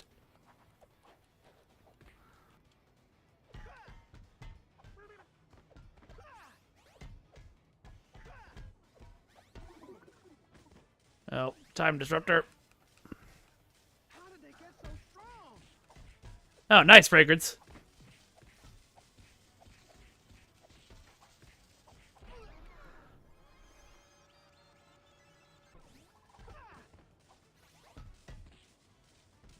How did they get so strong?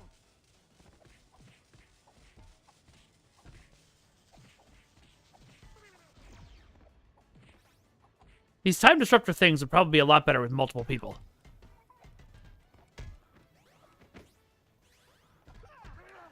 Oh, that would be why Kimberly was like, I would never dress like that, and Billy was like, I would never be so disrespectful. That's great. Whoa! Look, I know we're saving the world, but can I report a fashion emergency? What are you talking about? That outfit's a classic!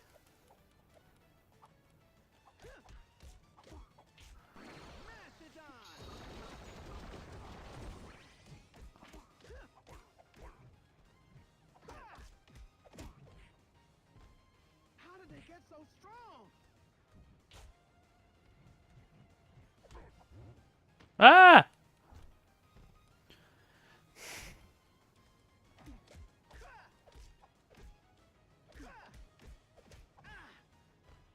How did they get so strong?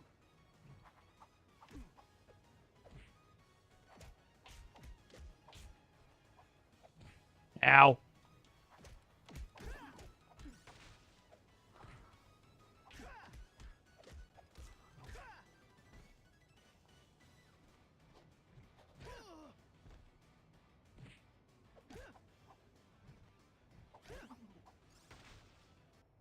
I did it! 10 minutes, oh my god. I didn't die? And I got all the secrets? Go me. C rank!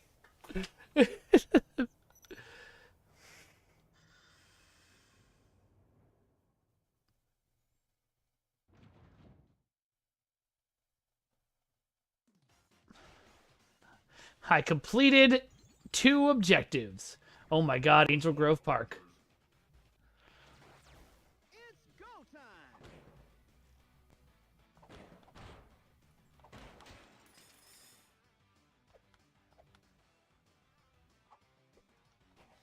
Okay. Oh. I can get back here. But it doesn't do anything, so... Ah! Since when do putties play football? Who knows? Let's show them how to take a hike! Oh, that's good. That's good, Dan.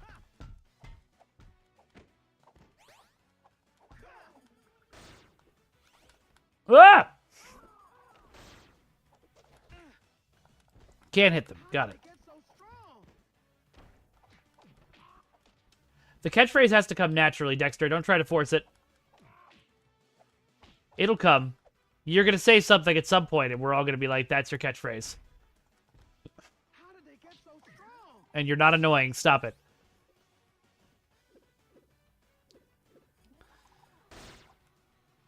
Ow!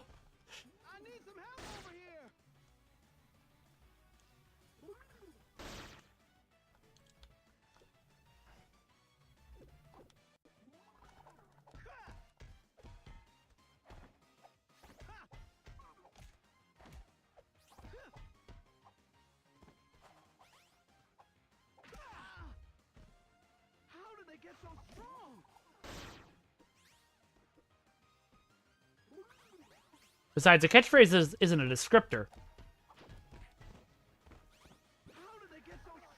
Otherwise, we'd just call you the meme god.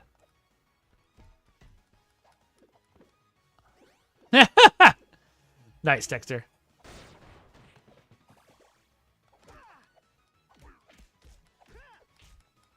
Ah, no!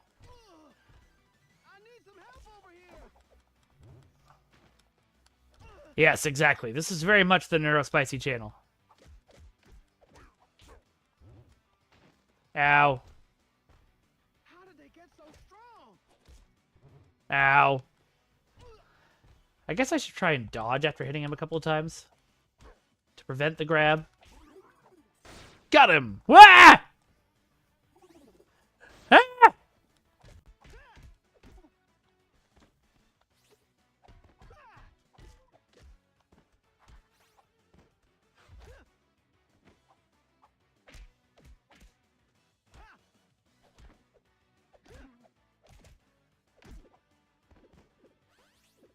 I think I'm Paprika. No, I actually have no idea what Neurospice I am. I don't do spices. Ah! How does that keep catching me by surprise?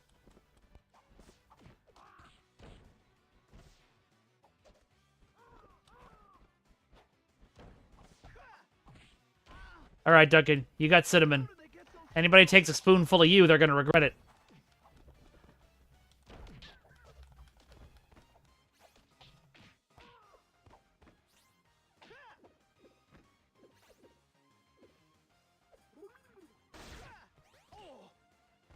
Well, I tried. Ow! Heck with it.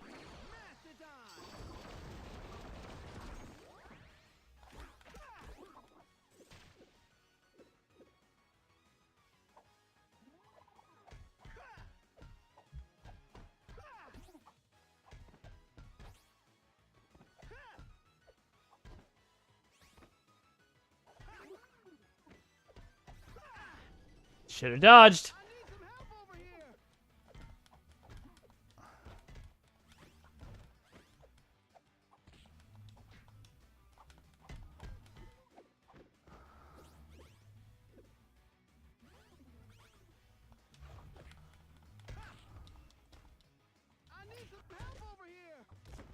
You know what? I'm probably basil. Is basil count as a spice? And yeah, I think cilantro is a spice, definitely.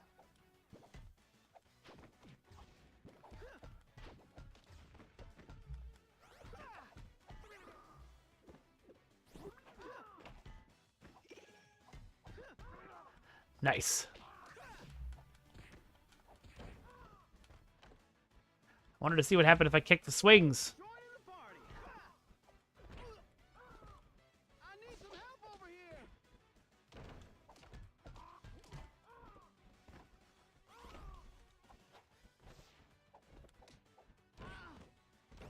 I gotta look up where Angel Grove Park actually is. I know it's somewhere around these parts.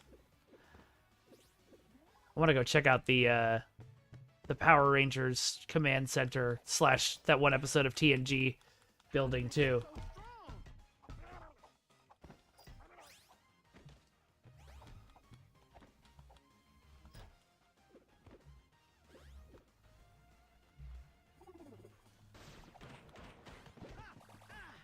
Ow.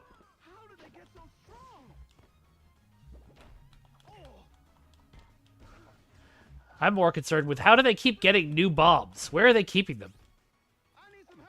Oh yeah, that is a... I've heard of that before, Fragrance. That is a genetic thing. A weird genetic thing. Hey, who's trapped in a crystal back there? Hey, Marge.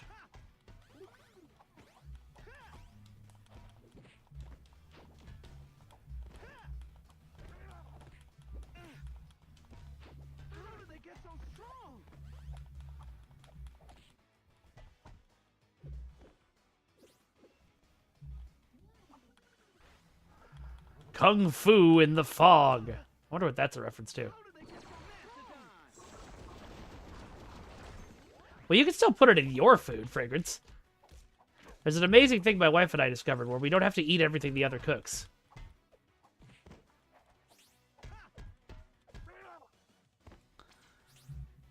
Whoa. Another one of Rita's puppets. Who are you? Your worst nightmare. Feel the interdimensional power of Madame Woe. I don't think you're playing or boring, Dexter. She actually transported us into an alternate dimension.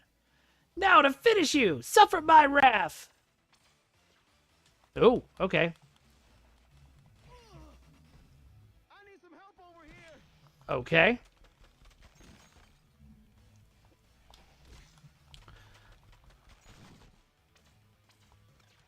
Yeah, that's true, Fragrance.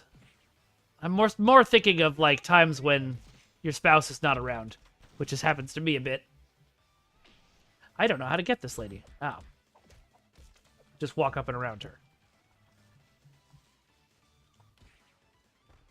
I need some help over here. Fireballs! Speaking of cinnamon, here's some fireball. How did they get so strong?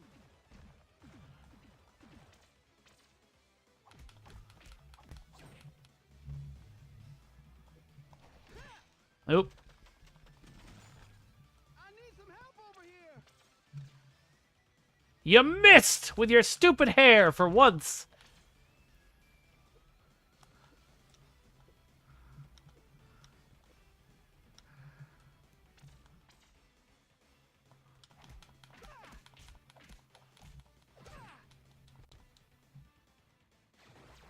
Woo! Join the party. I need some help over here. Oh, I punched the wrong way twice. How did they get so strong?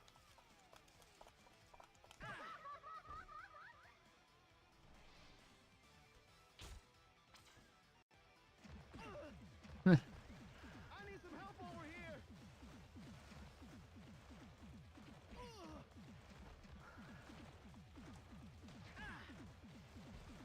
I need some help over here.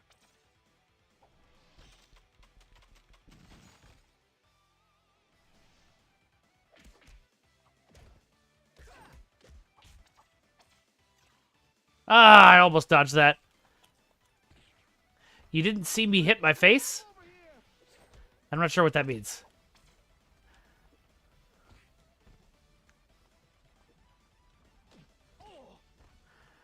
Man, these are moving too fast to jump over. Okay, I just gotta dodge through them.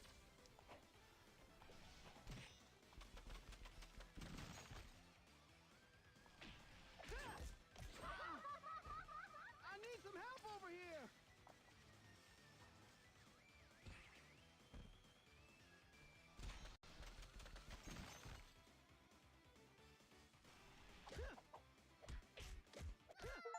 Got her! Heir apparent. Nice. We got all the secrets. Rank D. Oh, I get it, Dexter. Great work, everyone. We showed her the true power of teamwork.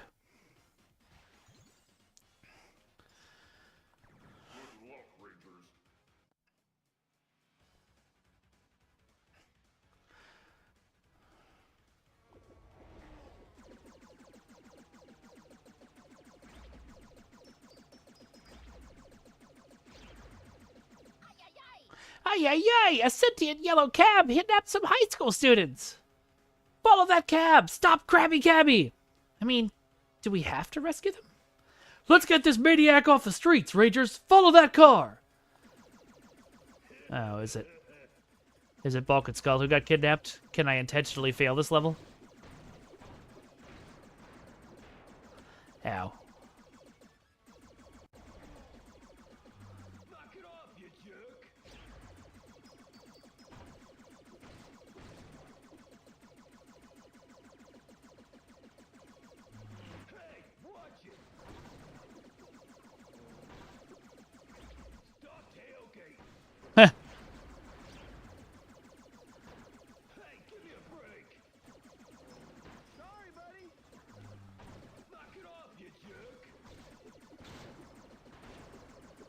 Oh, mine.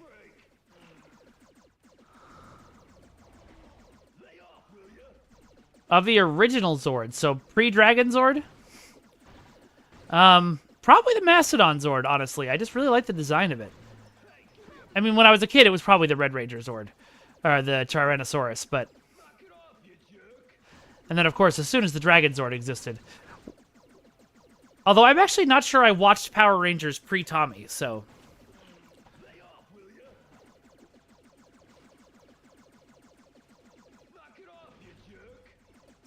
No, you know what? I didn't. I started watching Power Rangers when the White Ranger debuted. But of course, I went back and watched everything. Rank A.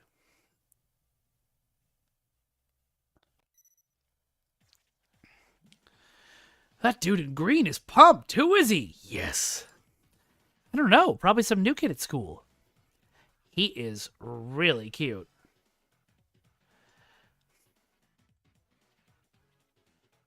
Oh, there's Marge. I can never thank the Power Rangers enough for rescuing me, especially the one in blue. He was so gallant, so heroic. Yes. Oh, I mean, he was? Oh, yes. But then again, I've always been partial to blue. Nice. So, I actually never watched any of the sequel shows either, Fragrance. I didn't get back into it until college. I was walking down the street one day in college, and I had always known that Rita was dubbed over because I'd watched Godzilla movies, so I knew what dubbing looked like. But I hadn't thought about Power Rangers in like 20 years, and all of a sudden the thought just occurred to me, I bet the rest of the suit footage was dubbed over too. And I felt dumb then for not thinking of it 20 years ago, but I went and looked that up, and then saw that Dino Thunder was on and that Tommy had come back, and I went and watched that.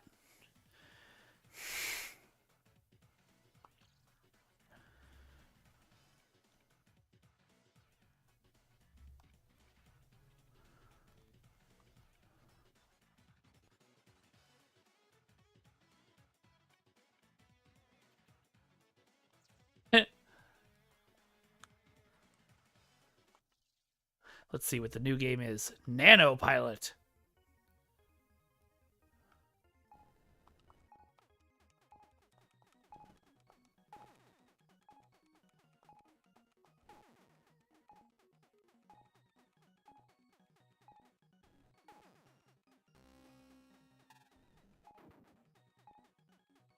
I don't know what I'm doing.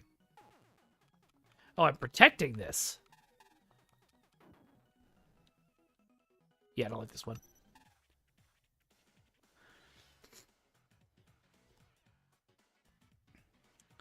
Oh, I can't talk to him.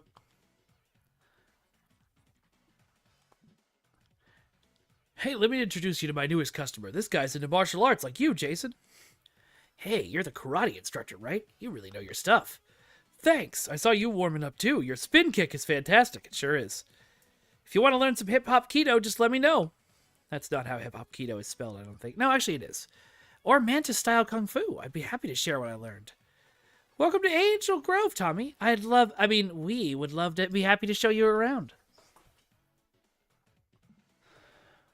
Okay. Yeah, I've seen this. They don't get new dialogue. All right, who are we switching to now? We've got Jason and Kimberly left.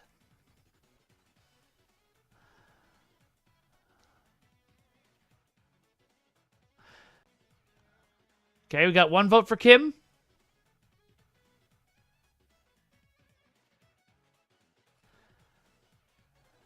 Any other votes?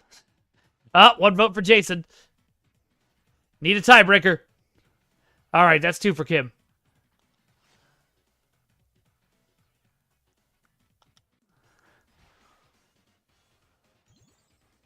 Waterfront rooftops.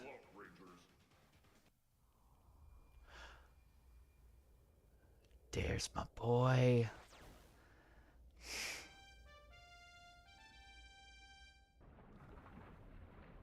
Oh, yeah, baby. Look at him go. Who was that? Are we going to have to fight that monster in the water? Whoever that guy is, he's got our answers. After him.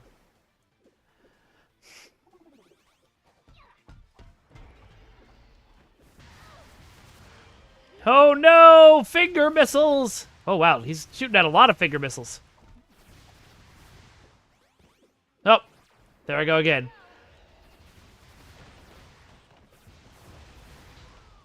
And there I go again. Wow, this is rough. This is arcade hard. This is the you've spent too many quarters. You've gotten too far and haven't spent enough quarters, I mean. Now you must die.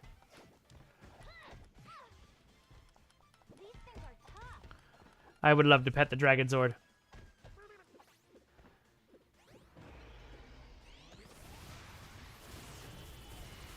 Ow.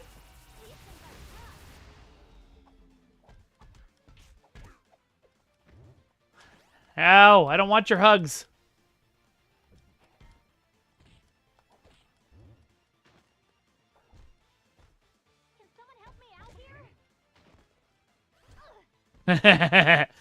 Thanks. Thanks, Fragrance. Love that. Can someone help me out here?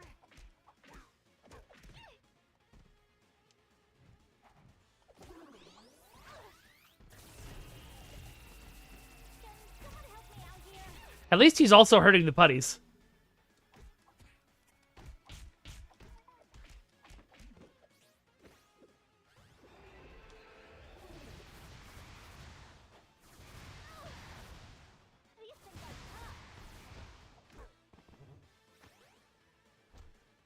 Ah!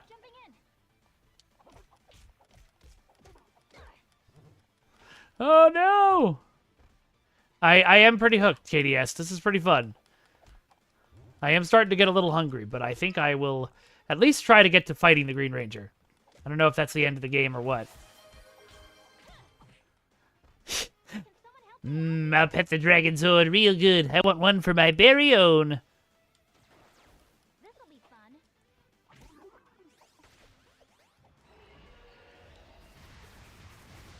Can someone help me out here?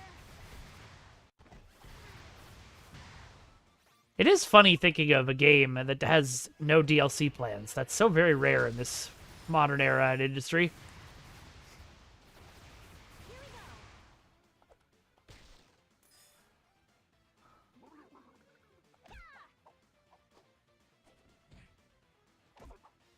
Uh-oh. These things are tough.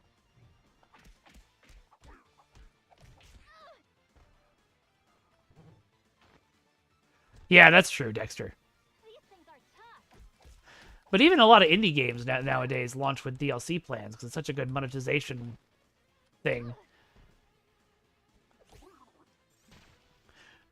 Zordon! We're chasing a guy who looks like a ranger, only he's green! The Ritas have activated the green power coin. He's been controlled by their magic.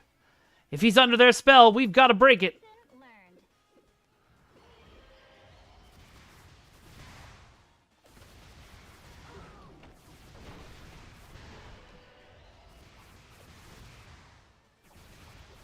Oh my god, this roof is so tiny and there's so many missiles!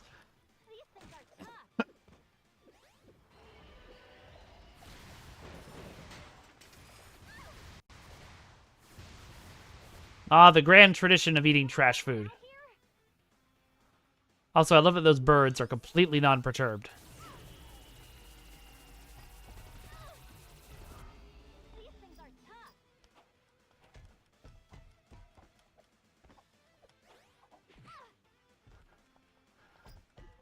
I think you can measure how good you are at this game by how many times the Rangers say things like, "These things are tough," or "How'd these guys get so strong?"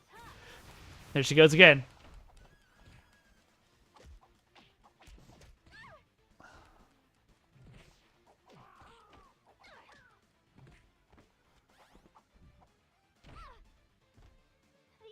The heck with it.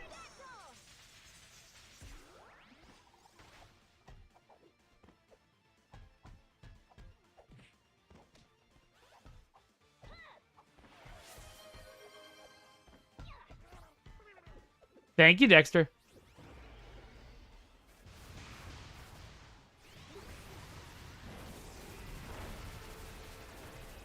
I am entirely unsure what happened there.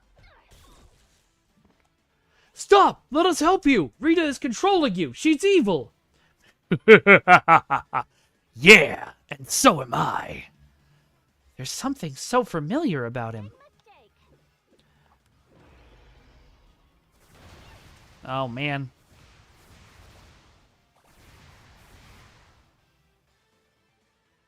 Bad Dragon Zord. No biscuit.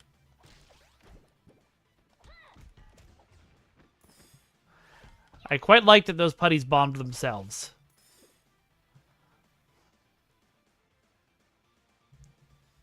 Oh my god, Duncan. Please don't do that to me. Hey, man, it doesn't have to be this way. We don't want to hurt you. And you won't. You can't. But we can help. I don't need your help. Stop running! We don't even know who you are. Let's just say I don't need you to show me around Angel Grove anymore. Tommy? No! I can't believe this! Newsflash, Kimberly. You are not the center of everyone's universe. I serve my Empress Rita. And my other Empress Rita. Well, we're going to snap you out of it, Tommy, with the power of love and punching.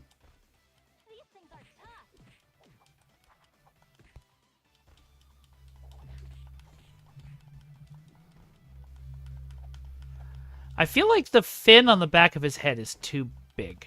I know that's such a minor thing. Oh, so Tommy betrays you and now he becomes a thing? Duncan, I appreciate all these references. I apologize, I have never watched Dragon Ball. Other than the one time I saw the Broly movie in theaters. And it was amazing, and I wish I had grown up with it. I believe they're both account unlocks. Ow! I had my super attack and I lost it.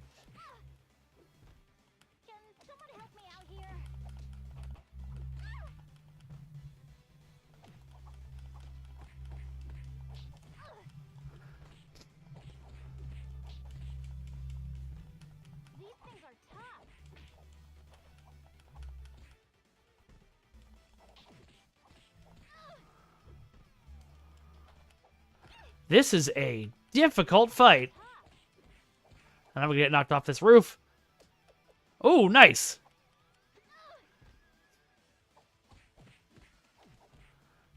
Can't let him back me into a corner. Yeah, I've heard I mostly need to watch on bridge, which makes no sense to me.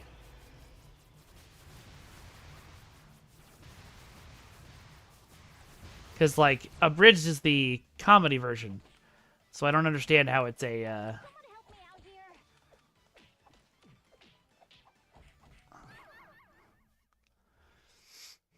Got it, to Alpha Tango. I'm guessing they had to set up that, the thing that way. That's gonna restart the whole level, isn't it? Yeah, it is.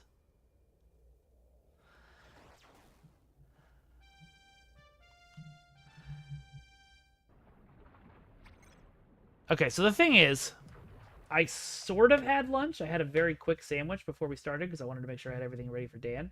But my stomach is growling at me right now. So I think I am going to... I think I'm going to head out here so I can find something to shove in my face. But I hope y'all had a fun time. I had a great time. That interview was awesome. What happened to my camera? Oh my god, right. I have to add webcam 2 now, which will then appear above everything. I'm a professional streamer. Let's just fix this real quick. Okay. All right. So, I have some social media that I would love for you to follow me on. Go ahead and follow me on Blue Sky and maybe not on Twitter anymore, but I'm Vengeance God on both of those. Broken Infinity Films on Instagram. Vengeance God 2 on TikTok, but I don't know what's going on with TikTok. It might be evil now too. We have a Discord for the community.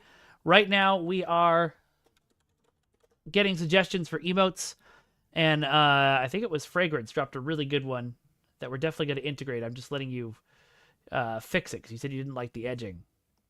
Giggity. Let's see. Who was it? Was it Fragrance? I think so. It was Fragrance. Yeah, I thought so. Y'all are gross. Y'all are sickos. All right. I also am on 3 podcasts on the Ace of Geeks Podcast Network.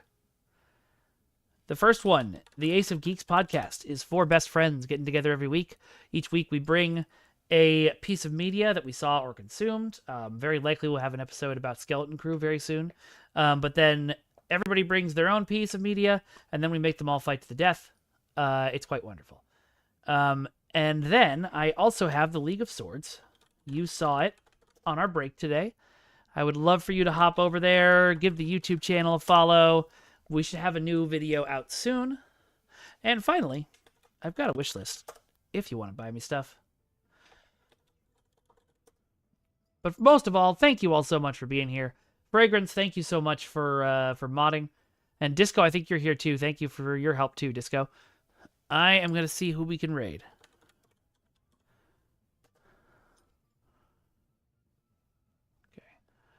Okay. Yeah, Larry's on. Y'all will enjoy that. And he's only got 1 viewer, so we'll be raiding him with quite a few. All right. Well, folks, it is a pleasure to hang out with you. And remember, if you like the show, tell your friends, tell your enemies. I would love to get more of you in here regularly, and not just on the Star Trek streams. All right. Until next time, bye, everyone. Bye-bye. Bye-bye now. Bye-bye. Bye-bye.